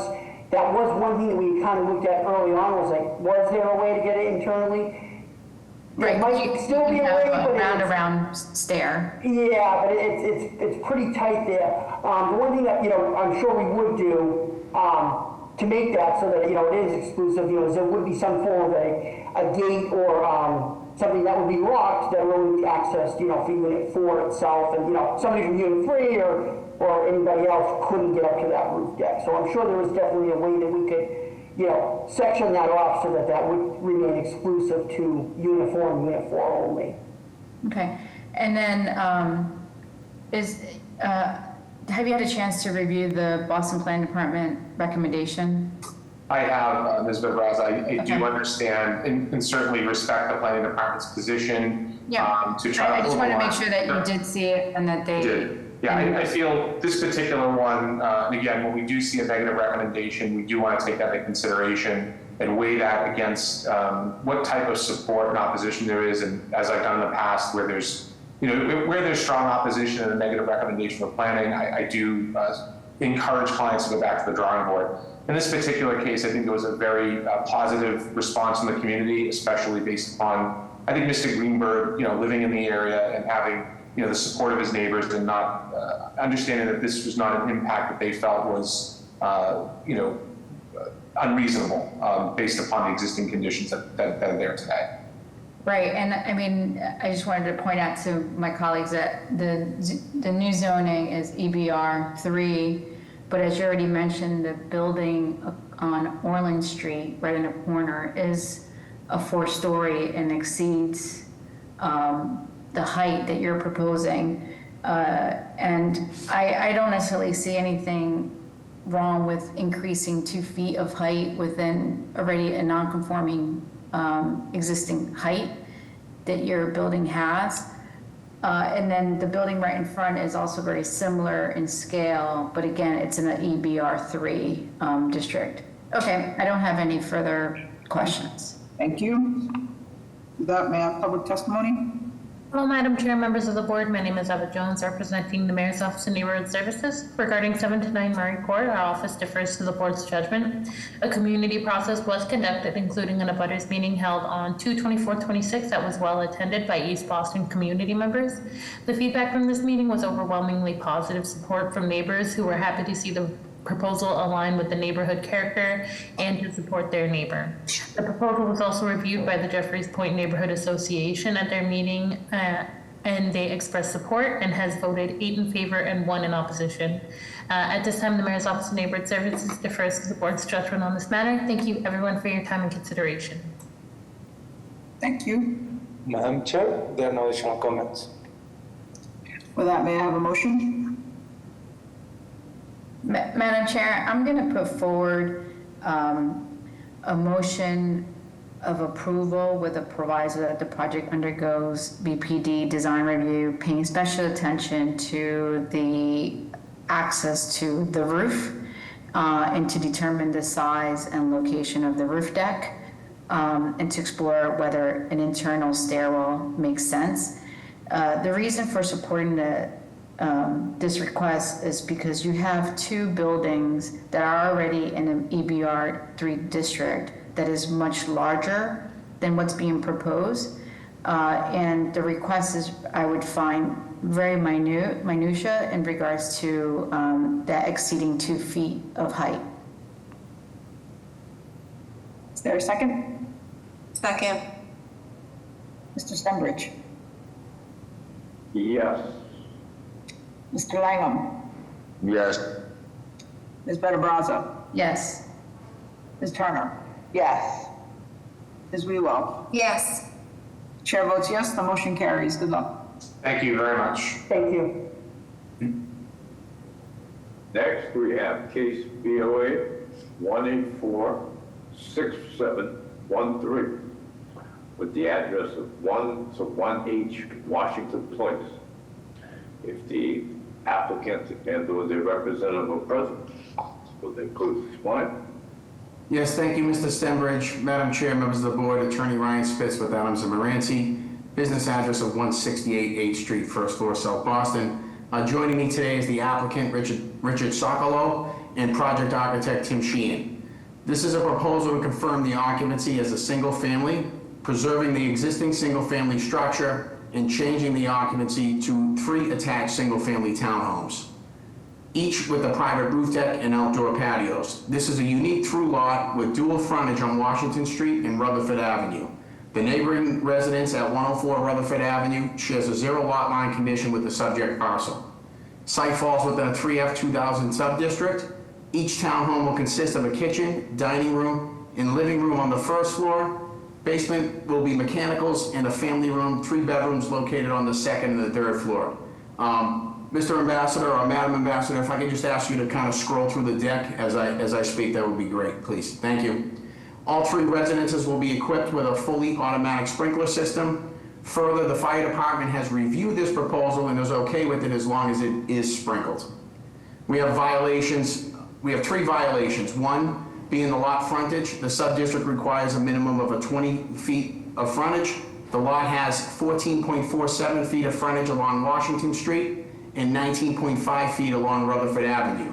This is a unique through lot condition when compared to the standard surrounding parcels, and that the existing 14.47 feet of frontage is adequate to provide functional driveway access to the lot from Washington Street. Next, we have a usable open space violation. We believe we were cited in error. The requirement is 350 square feet per dwelling unit, and the proposal does provide 378 square feet of open space per unit derived from the roof decks as well as the patio areas. Lastly, the proposal calls for a conditional use permit for the roof structure restriction, as we are providing roof deck structures. All three roof decks are designed with adequate screening and buffering from their respective roof edges and sit at an appropriate height so as not to impact any of the surrounding properties. In concluding, the proposal is consistent with the surrounding neighborhood context and its overall improvement of the site, as well as consistent with the planning department's recommendation of approval. So Madam Chair, I'm going to pass it over to you for any questions or comments from the board. Thank you. Are there any questions from the board? May I have public testimony? Madam Chair and members, Siggy Johnson with the Office of Neighborhood Services. This petitioner completed the community process. Our office hosted a well-attended abutters meeting on May 21st, and abutter had concerns about the setback, although the applicant indicated the setback was compliant with zoning. Another abutter had concerns about the project being subjected to demolition delay, which they felt it should have been. A handful of other abutters spoke positively about the design. Our office has received one letter of opposition that has been forwarded to the board. With that background, ONS defers judgment to the board. Thank you. Next, we have Ronan Kabir. Morning, Madam Chair, members of the board. Ronan Carrier, Doherty Law Firm, 50 Franklin Street, Boston. I represent the two direct abutters at 39 Washington Street, Charlestown.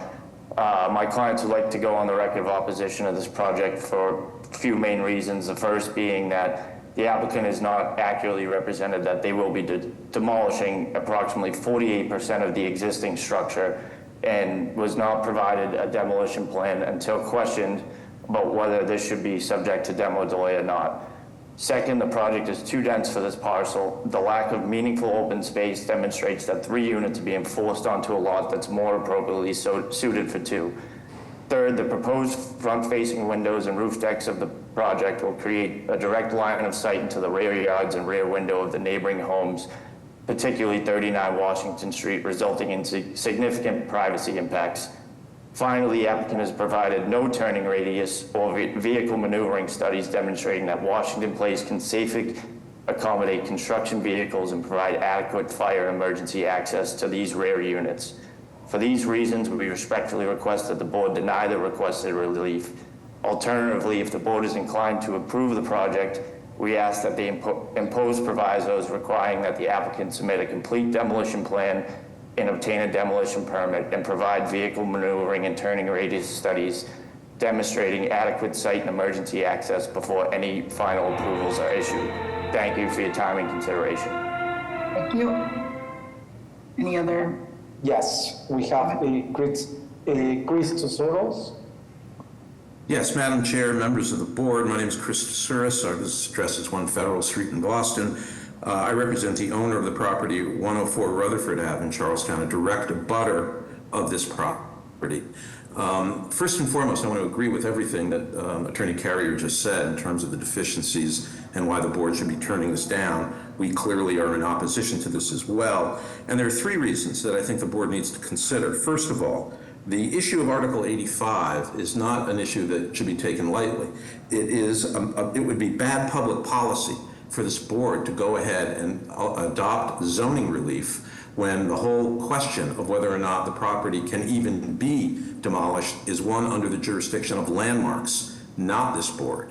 So by not having gone to landmarks first, by not even, I believe, having filed a proper demolition plan before ISD so it could consider it at the time that it issued its turn down letter, the whole thing is deficient from the beginning, and it runs roughshod over the policy and the demarcations between what landmarks is qualified to do and what this board should be doing. The property is 190 years old.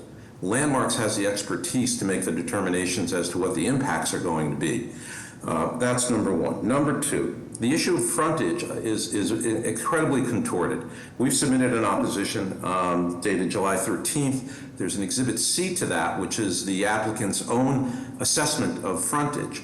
It's interesting that they characterized it as unique through-lot conditions. There isn't such thing as through-lot conditions under the zoning code. We'd ask you to consider that and look at the definition of lot frontage under Article 2 as well, and deny. Thank you. Chair, no additional comments. Madam Chair, if I could just briefly respond to something, Yes, so a few please. things. So a couple things. One thing that the Mayor's Office of Neighborhood Service forgot to mention, which I'm sure you do have on file, we do have 7 letters in support from some of the direct abutters as well as some of the neighbors in here as well. So I do want the record to reflect that we do have support on this proposal. Furthermore, I know there was concerns surrounding, the fire department. Again, fire department has reviewed this proposal and is okay as long as the buildings are being fully sprinkled, and that is being done in this proposal. And again, to move on, I do have Attorney Richie Lins if there's any further questions regarding the landmarks that was brought up in demolition. One thing that I do want to worth mentioning is that Article 85 review is not required for this project. The applicable trigger here would be removal of more than 50% of the structure here. And we are removing less than 50%, so over 50% of that structure will be preserved. And this is an ALT permit, so therefore Article 85 does not apply in this situation. But again, to some of the landmarks questions, I do have Attorney Richie Lins here who work together with this applicant in rebuttal to those questions that we had surrounding Article 85. And so if the board does have any further questions pertaining to the landmarks in Article 85, Attorney Lins is here to answer those. Thank you. Any other questions from the board? Yes. If you can please tell me what is the FAR that's required and what's being proposed? Sure. Tim Sheehan, are you here with us too? I am. Great. On your drawings there, could you just, could you just tell us specifically what page the zoning chart was on? Oh, it's on my drawings, it's on A1. So the applicable FAR I do know here is a 2.0. Tim, do you know I've got it right in exactly? front of me. FAR 2.0 zone, max we can go is 85, 86. Existing, that house there now is 2240 gross. We're going 6693, so we're under. Okay, can you just repeat again? What's the required FAR? 2.0. 2.0, and what's proposed? Yeah, I have the square footage, but it's about 1.7. Okay, and the existing that you have right now? Is a 0.63. 0.63, okay. Yeah, it's a little lower. Sorry, it's square footage numbers. Yep. And then we heard from one of your abutters, I didn't quite catch where that abutter lived. Was it on the record? Maybe I'm asking the secretary. We had one abutter, I just would like to know which one was his property. If you can see the site plan, basically, when you come into our property on sort of the dog leg, I guess I'd call it, it's the house right there. It's the blue house. If you have Google Earth, it's a blue house. I think it's 37. And there's 2 houses that abut us that are on Washington Street itself. One's blue. Right, so right now on your site plan, you have 104 Rutherford Ave. Are they in support or in opposition? No, they're in opposition. 104. Okay, and then what about 39 Washington Street, right behind your property? Are they in support or in opposition? We did get one letter from, I believe, 39 the Hogues, mostly about the tree and drainage. So sort of post-zoning stuff that we would deal with. They were worried about drainage. Right, you have 2 abutters. One is I would 39 like to Washington. clarify that 39 is in opposition to this. That would be Edward Doherty and Regina Yes. Quinlan Doherty. Yep. Sorry, yes. We are in Okay. opposition to that. Yeah, I think Okay, about and then 37, sorry. 37 Washington Street, is that the same? It seems like there's two lots that have that house, so they're probably the same owners. Okay, those are the buildings that are most impacted, so I just wanted to get clarity in terms of who was in support and who was out in opposition. Thank you, no further questions. So Ms. Benabarazza, if I could just add, so just to kind of highlight which the board does have it, so it's 33 wrote a letter of support, 35 wrote a letter of support, 29 wrote a letter of support, and as well as another one from 33 as well. Okay, thank you. Are there any other questions from the board or comment? May I have a motion? I'm sorry, yeah. Were you trying to speak, Attorney Lins? Yes, Madam Chair, I just wanted to be clear for the board. I know there were some comments made by two of the attorneys with respect to Article 85. I just think it's important for the record. Article 85 is, as this board is well aware, is a specific provision that is not triggered through a zoning review. It's triggered through application for demolition permit with the Inspectional Service Department. The Boston Landmarks Commission has no jurisdiction over this property. This is not a designated landmark. It's not a pending landmark. There is no specific designation that has occurred. So therefore, landmarks jurisdiction would not be invoked until such time as a demolition permit were filed. The question on whether or not a demolition permit is even necessary is completely within the purview of the Commissioner of Inspectional Services. And in this particular case, although we don't necessarily agree that there's a percentage threshold, Commissioner Joseph has indicated that at 50%, that would then be a requirement for a demolition permit.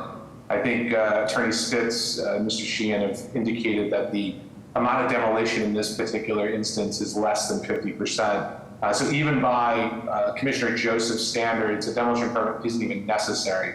I just wanted to be clear that I know that when Article 85 gets raised, a lot of times that issue becomes somewhat confusing because it intends to insinuate that there is landmarks jurisdiction.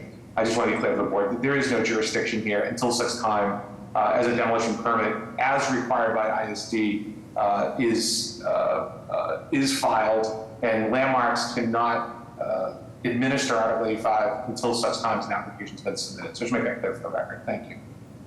Thank you. Are there any other questions or comments from the board? May I have a motion?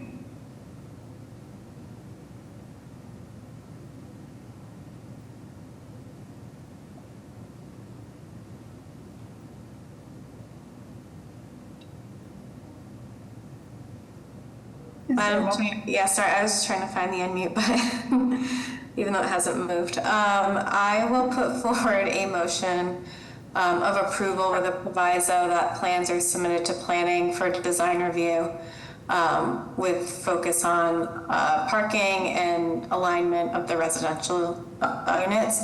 I just want to make a comment, on this case, we are tasked with the zoning violations. I think there are other ordinances at play, and I trust that the city staff will follow the proper procedures for making sure those are followed, and we only see that if there is sort of an interpretation request. So this motion is focused solely on the zoning, so I'm moving approval with that proviso. Is there a second? Second. Mr. Stenbridge? Yes. Mr. Langham? Yes. Ms. Benabraza? I'm going to vote no, and it's for these following reasons. One is the two abutters that are adjacent to the property are going to be the most impacted by the proposal, and they do not necessarily support the project. The second is, while I do acknowledge that the lot has unique characteristics for which to request a variance, it doesn't necessarily mean that you have to fill it to get to the zoning allowable amount of units, which I think it is by right. Like, you should have 3 units, but the way that it's going about it is, I think, poor planning, and it impacts many of the units. Those are the reasons that I'm saying no. Ms. Turner? No. Ms. Wewell? Yes. Chair votes yes, the motion does not carry. Is there a different motion? I'm going to propose a motion to deny without prejudice, to allow the applicant to come back, to propose 3 units, but to work with better accessibility to parking and to allow some open space to make the project work. Is there a second? Again. Mr. Stenbridge? Yes. Mr. Lang? Video doorbell. Yes. Ms. Better Brazza? Yes. Ms. Turner? Yes. Ms. Wewell? Yes, I was hoping the issues could be worked out in design review, but I would like to see them come back with something different. Chair votes yes, the motion carries. Thank you.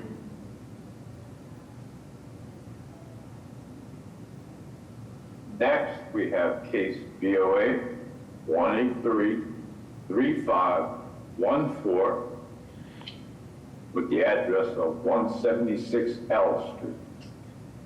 If the applicants and or their representative present, would they please explain to the board? Madam Chair, I'll just make a note that there are some changes that are going to be addressed, and I'll leave it there for them. Okay. Good morning, Madam Chair, members of the board. My name is James Christopher, 686 Architects with business address at 10 Forest Road. Here today on behalf of the Hogan family for 176 L Street. I received an email just now from the board stating that I have to defer because there are decks. The decks have been a part of this project from the beginning. They were presented that way. This project was discussed last month or 2 months ago and deferred. So I'm not sure how the board would like me to proceed with that. And I'm not sure if it's the decks, the walkouts on the upper level or the rear decks that are in question here. Caroline, would you like to elaborate? Yeah, so my concern is just in terms of open meeting law, in order to comply with it, the purpose need to have stated that there was a new construction of a deck on the 4th floor, because currently the purpose just states the homeowner seeks to erect a 4-story addition to increase living space with no change to occupancy. So the applicant has 2 options. They can defer to next month and make that change in the purpose so we can re-advertise with the correct purpose, or the applicant can move forward. And if the board chooses to approve the project, I would just ask that there's a proviso that there's no 4th floor decks. Okay. So, Mr. Christopher, no 4th floor deck or deferral? I'm just going to shoot my client a text, Madam Chair, because I don't think I can make that. Well, I think it's a short deferral till, is it? It's already been deferred, and frankly, yeah.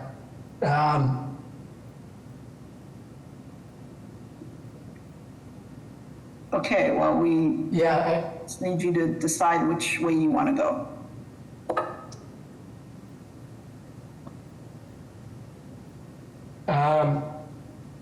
I think we'll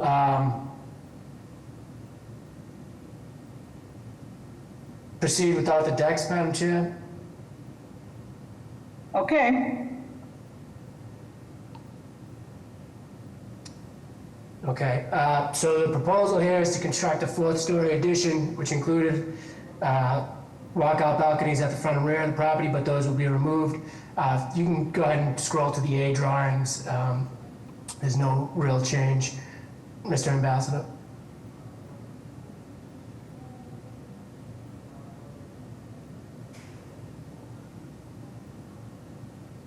Can Ambassador scroll? Or tell him, her what page you want? Well, the proposal is to construct a 4th-story addition with no change to the set 1st and 2nd floors. The 3rd floor will become a bi-level unit with the construction of that upper level. If you could scroll down, please. Again, so no change to the footprint of the building. That's our existing survey. And then that's the proposed survey, which shows the 4th story added on there with the mansard roof and some shape that was added during the community process. Next slide, please. These are the existing floor plans. You can scroll through these. Go to the A drawings, please. I'm not sure what number that will be. Keep going. The A drawings, right there. All right, so again, on the 1st and 2nd floors, there's no change. If you scroll down, zoom in on that floor plan there, please.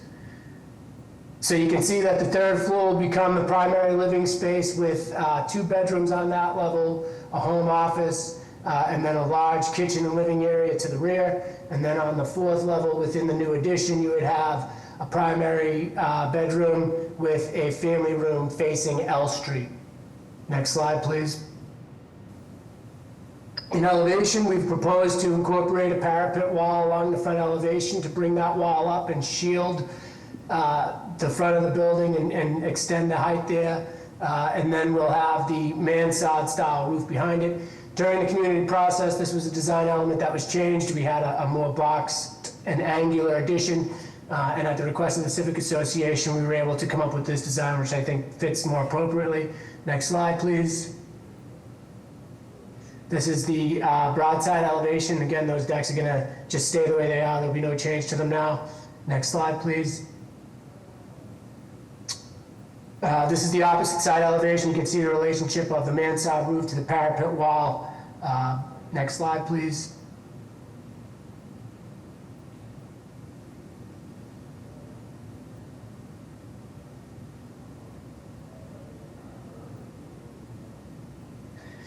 This is our building section, which shows the overall height. And then the next slide is some renderings. This is comparable for the building that we're proposing and have discussed as such the whole way, which included some walkout balconies on the upper level. There was some discussion whether this property, whether that exists in the neighborhood, and it does. Here's several examples, but that point's moot now. Next slide, please. And then this is the building in view from L Street. By bringing up that parapet wall, we help to hide the mansard and the additional level from the street. And I think the next slide is a nice aerial view of what Recording stopped. Addition will look like. Next slide. Recording in progress. Scroll to the end there. I think that's it. So, yeah, again, the proposal is to just construct that 4th-story addition, reorganize the existing living space to create a 3-bedroom with a home office. And for a long time, Boston resident, South Boston resident firefighter who's looking to just stay and raise his family here. So with that, I'll answer any questions. Thank you. Are there questions from the board? May I have public testimony? Madam Chair and board members, Siggy Johnson with the Office of Neighborhood Services. This petitioner completed the community process. Our office hosted an abutters meeting on October 29th of 2025, where 1 attendee expressed support for the application and 2 other attendees expressed concerns about the violation for excessive building height and how it could create a precedent in the area. Our office received 1 letter of support from an abutter that signed an address in the abutters radius and a petition in support with 9 signatures, 8 of which signed an address in the 300-foot abutters radius, which have been forwarded to the board. The applicant has met with the City Point Neighborhood Association, which is opposing this application, saying this application would set a new precedent along this corridor and does not align well with existing conditions. With that background, our office defers judgment to the board. Thank you. Siggy, is it the height, the decks, both? Or do you have? Are you speaking in regards to the Butters meeting or the Civic Association? If you're talking about the Civic Association, I'm sure that their membership is on hand to provide you the most accurate information in public testimony. Okay. Thank you. Next, we have a Meg from Councilor Spain office. Thank you, Madam Chair, members of the board. My name is Meg. I work in Councilor Flynn's office, and Councilor Flynn would like to go on record in support. Next, we have Luan. Yes, good afternoon, Madam Chair and board members. I'm a little confused here, so I do just want to give some background. They did come in and present, and at that time, I thought they were going to present with just the addition and to remove the roof decks. Based on that conversation, what I had said on the last meeting where they deferred is that I think that this is a conversation that needs to be held with our elected officials and in community, because that will forever change the landscape on that part of L Street. And Ms. Wewell, I believe the board, Beto Barrazo, was not available. So you were actually able to go in and look at Google Earth and came to the same assumption. So I think it's wonderful that they are willing to remove the front roof decks there. That was something that the community asked for. It's not a great thing to have on L Street. It's the main corridor. But if they're going to revamp their plans, as we initially asked them to, I would like to see this come back through a community process, and perhaps we can garner support and have that conversation if we're going to alter the L Street corridor, because this will in fact set precedent. A lot of it is absentee landlords, a lot of it is rental properties, and this will absolutely allow profit for those people. So let's have this conversation and see if this is something we can work together on. Thank you. Thank you. Next, we have Linda Knavich. Hi, can you hear me? Yes, we can, ma'am. Okay, thank you. I am greatly opposed to this project for several reasons that Luann had mentioned. This is going to greatly change. It's going to set a precedence on L Street, and it's going to greatly change the architecture. And as for the design of this roof, that design has absolutely nothing to do with the design of a three-family building. Two completely different types of architecture there. And, you know, I also have an issue with the parapet because what is the height of that going to be? Just out of curiosity of the parapet? Can you scroll up to this section? I can tell you, I don't know off the top of my head. Can you keep going while he's looking for that? Okay, so what my concern with the height of these parapets is that there may not be a roof deck allowed there, but when you've got a parapet that looks like it's probably at least 3-4 feet high, goodness only knows what you can hide behind that. And that could also set a precedence for, in the future, people saying, well, it's there, why can't we? And I think there's going to be too many precedents set without complete community involvement, and this needs to go back to more community involvement, more community discussion, because this is going to ever change the face of L Street. And it's taken away some of the heritage of this community when you do changes like that, okay? Especially when it comes to the architecture. And we need to have this considered. This needs to be for the community. I understand it's great. I understand him being a firefighter. I spent 33 years with EMS, so I also want that consideration. Thank you. Thank you, Linda. Just on the design comments, if I may, we did have a more traditional. Sorry, are there any other raised hands first? Madam Chair, there are no additional comments. Okay, please, the applicant. Thank you, Madam Chair. Just real quick on the design elements, we did have a more traditional square structure on this building that, as we went through the conversation with the community, was not well received. I would say that this design iteration was much better well received. And you know, at this point, the decks have been removed, and I believe that as part of the discussions that I was involved with the community, that was the biggest stumbling block. And if you scroll back up to that other illustration that shows the other L Street addresses, it's very clear that this style of housing exists all over L Street. Any other questions or comments from the board?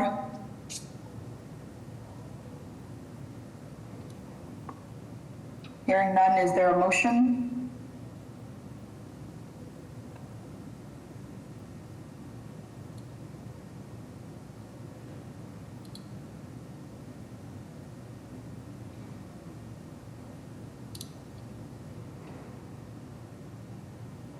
You can defer, you can approve, you can deny. Is there a motion? Hello? I'm not sure who's speaking, but the board is in voting. If anyone is willing to vote.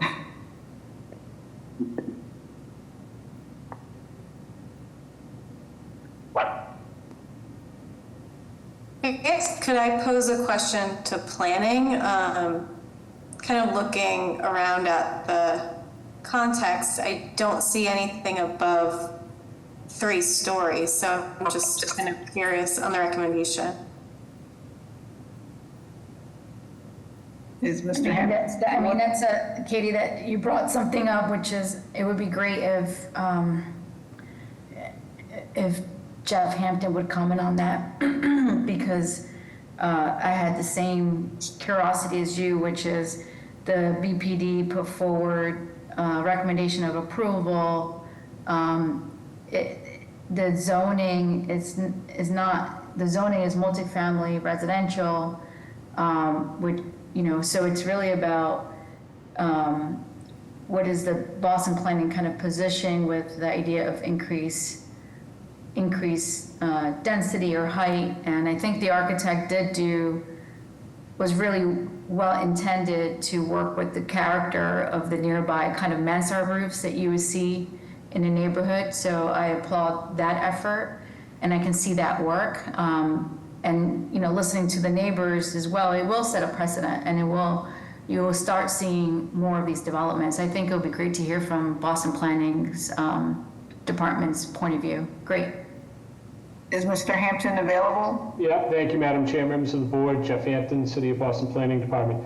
As you have all seen in our recommendation, we supported the variance for the height because it is set back 10 feet. That is something that we took seriously in our recommendation, that it would not create more of like a canyon type of feel right up on the front facade. And we were supportive of the 10-foot setback of the mansard roof. Anytime you make some sort of change to what a street or block looks like, you're going to set, you know, a precedent. But because of the setback, that is why we recommended the support for the variance in the height. That is really helpful, because Also understanding now that there would have to be a proviso put on if this were to move forward, that there is no front deck there. That's right. That's right. Put back So with I think Marie. that's really helpful. I mean, hearing Jeff and those details really provide kind of context for potential future cases as well. So I think I feel comfortable putting a motion forward. Feel free. Okay. I would like to put forward a motion of approval with two provisos. One being that the project undergoes BPD design review, and the second is that the project does not have a front deck and provides adequate front setback to that fourth story as recommended by the BPD. Just a quick question to Caroline. Was the proviso no decks at all or no front deck? No front deck, no front deck. But I think the deck was being proposed on the rear. So I think for the purposes of the motion, the agreement that we've made today is that we will remove the decks for the advertisement. There's an existing rear deck. Yep. That serves floors 1, 2, and 3. That will remain the way it is. We will not add the new decks. Okay, so the proviso is no new decks. Okay. Well, I didn't want to limit it in that way. That I think what I heard Jeff state is that it is important to preserve the character of the street, and therefore any new construction should be set back from the front.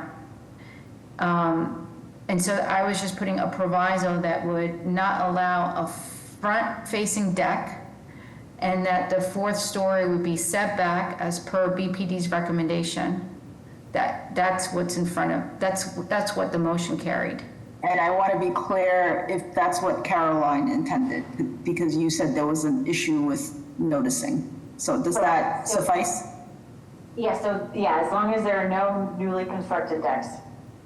Is what I see would prefer, just in terms of making sure when we noticed community members, they received the right notice that there were no new decks built. So if they want to build a deck in the future, they can always come back to ZBA, that's fine. But I'm just saying for the purpose of this presentation, for what was advertised, there can't be an addition of decks.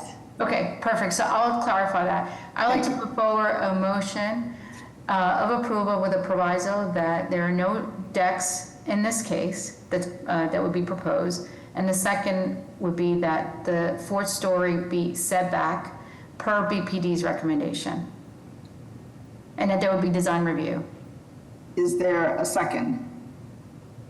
I will second that. I think Ms. made some good points, and I'm glad we got clarification on the height issue. I agree that it's designed and set back and mitigated, but it is always kind of a decision when you're altering something that changed the context.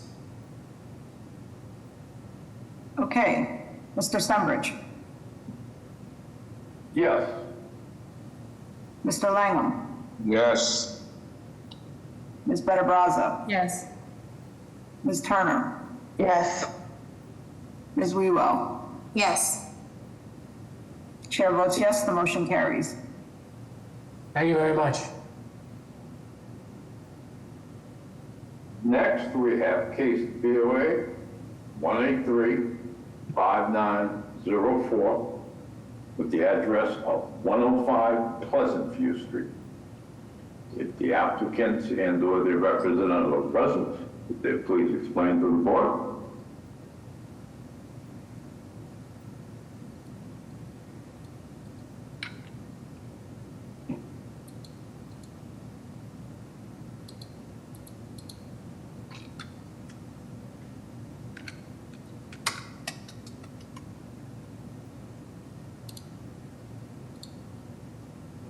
So there's no one to represent 105 Pleasant View Street? I don't see anybody. Then we'll move on, and come back. With that, the next two cases have been deferred. So that will take us to the following two companion cases. Case BOA 185-6474 with the address of 43 Eastwood Circuit. Along with that is case BOA 185-6475, also with the address of 45 Eastwood Circuit. If the applicant for these cases is present, then please explain. Yes, thank you again, Mr. Stenbridge. Good afternoon, Madam Chair, members of the board. Richard Lins, the business address of 245 Sumner Street, East Boston, on behalf of the petitioner. Mr. Ambassador, if we can jump over to slide 3, just to give a little bit of neighborhood context here. While we're doing that, it's a different, is this Pleasant View?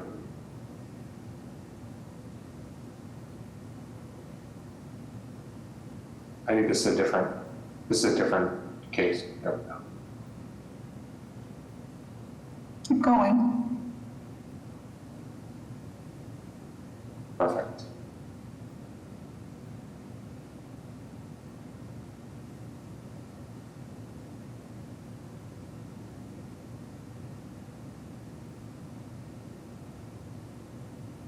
Perfect.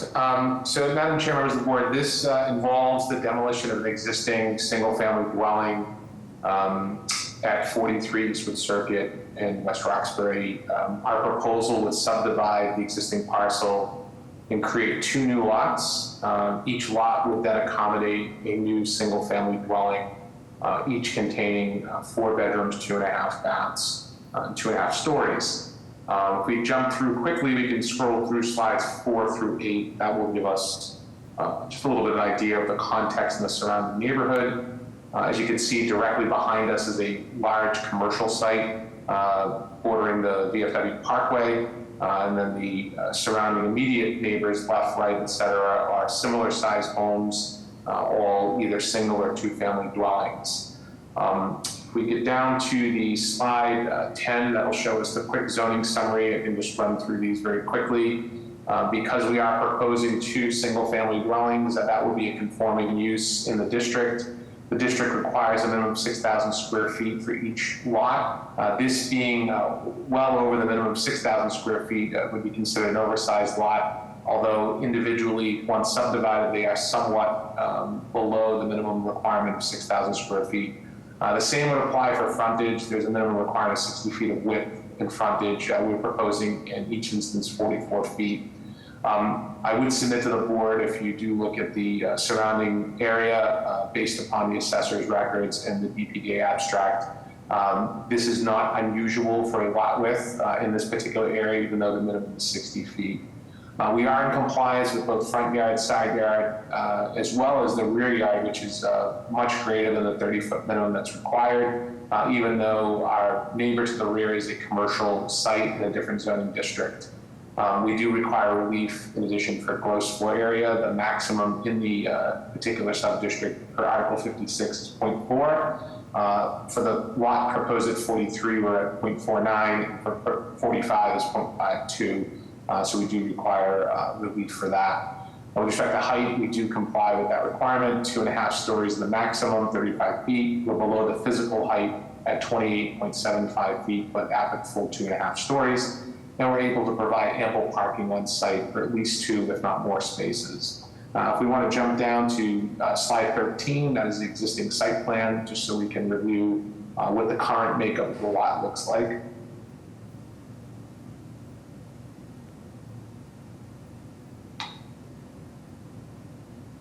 Thank you. Yeah, so you can see here the existing building that would be demolished, as well as the existing garage and shed. We would preserve as much of the tree canopy that does exist. There is some existing landscape in the rear. As I mentioned, we're roughly 52 feet from the rear property line and more than in compliance with the 30-foot setback that's necessary. We can jump to slide 14. That'll show the proposed site for the first project, the first property. As you can see here, this does indicate the subdivision. We are showing the existing building on the right side, but I do have a new updated site plan for that as well. And as I mentioned, you can see that we do comply with setbacks, both front and side, as well as the rear. Even though we are proposing a garage that would accommodate 1 vehicle, that is permitted to be within the rear yard setback as shown here on the plan.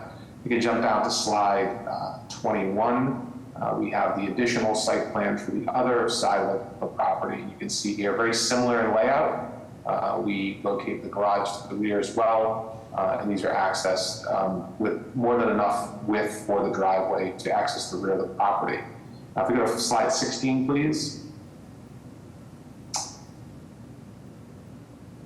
16 shows the typical floor plan. We do a full basement. There's no habitable space located. Main living areas in the first level. And then we have the upper level, which includes a total of 4 bedrooms, laundry, bath, etc. So these proposed single families are more than adequate for single family home ownership and would provide enough space certainly for any growing family. This is a specific ask of the community with respect to the proposed project that we are looking to subdivide the lots here and to ensure that these are family-sized homes. These are intended to be sold as individual homes, not intended for rental. Next slide, please. We do show an attic. There is a portion of that is finished. It's not identified as a bedroom. And this would likely explain any of the increase in the FAR above the 0.4 limit. We did present this to the West Roxbury Neighborhood Council. They did support this project. They recognize that finished attic space does provide extra amenity for family.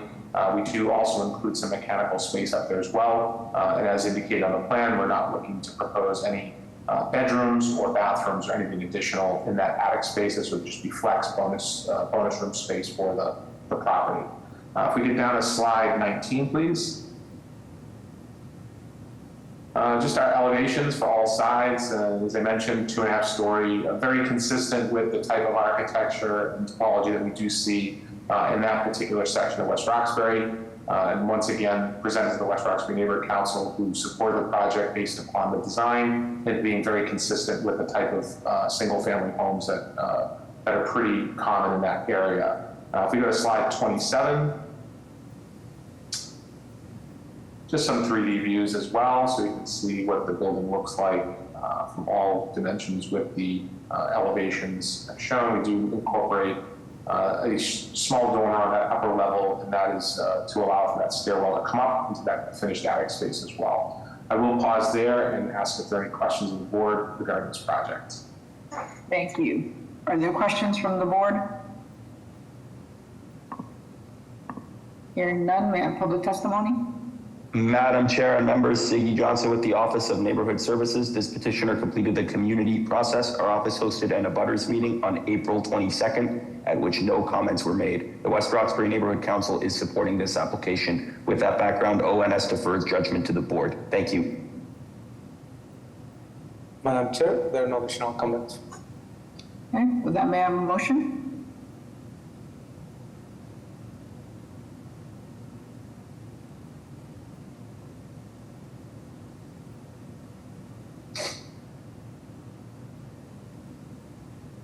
Madam Chair, I'd like to put forward a motion of approval. There a second? Second.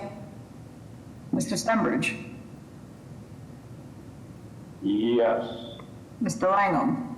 Yes. Ms. Barbarossa? Yes. Ms. Turner? Yes. Ms. Wewell? Yes. Chair votes yes, the motion carries. Good luck. Thank you very much. Have a great day.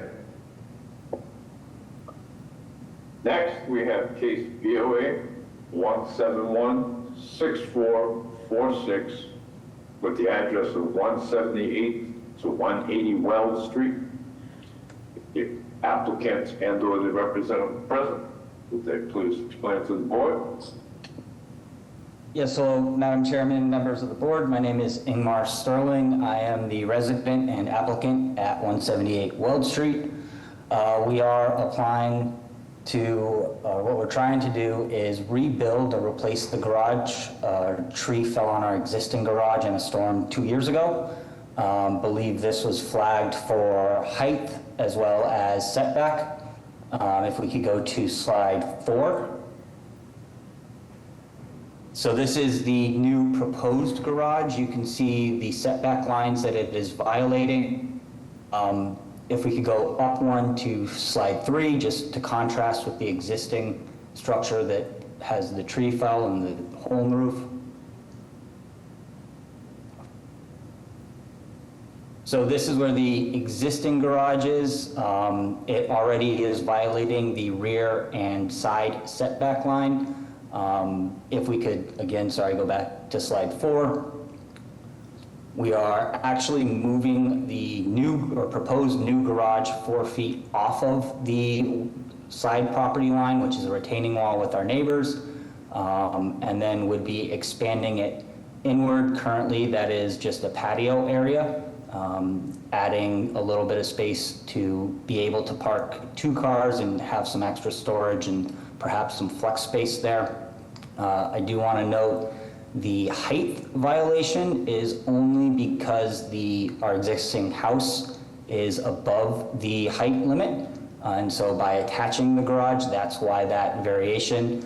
The actual height of the new proposed garage would be 12 feet, which would be underneath that limit. If we could go to slide 8, there's a rendering there which shows, again, so the garage itself would not be violating, but because we are attaching it to the existing structure, that then is what I believe flagged the violation for the height.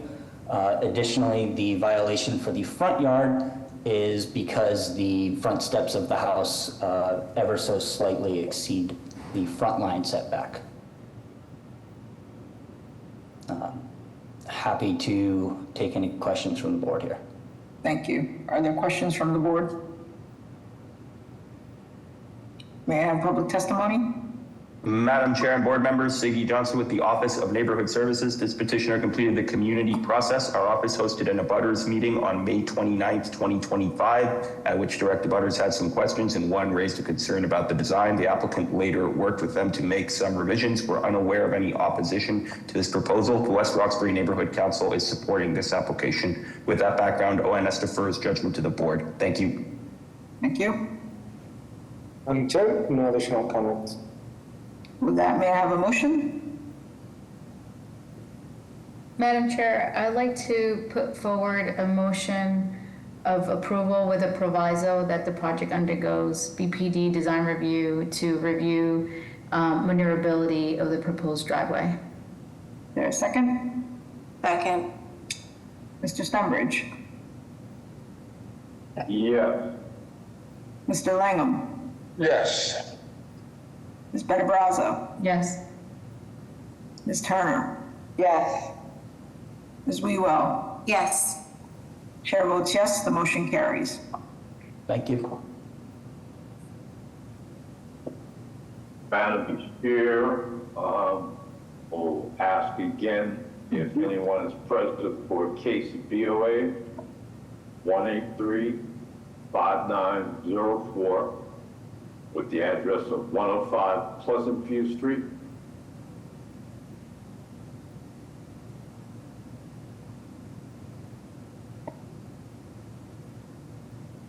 Do we have any raised hands? No, I don't see anyone. So Okay. hearing none, make put forth a motion of deferral. There a second? We can do that for September 22nd. Okay. Mr. Stenbridge, Yes. Mr. Langham, Yes. Ms. Better Brazza, Yes. Ms. Turner, Yes. Ms. Wewell. Yes. Chair votes yes, the motion carries.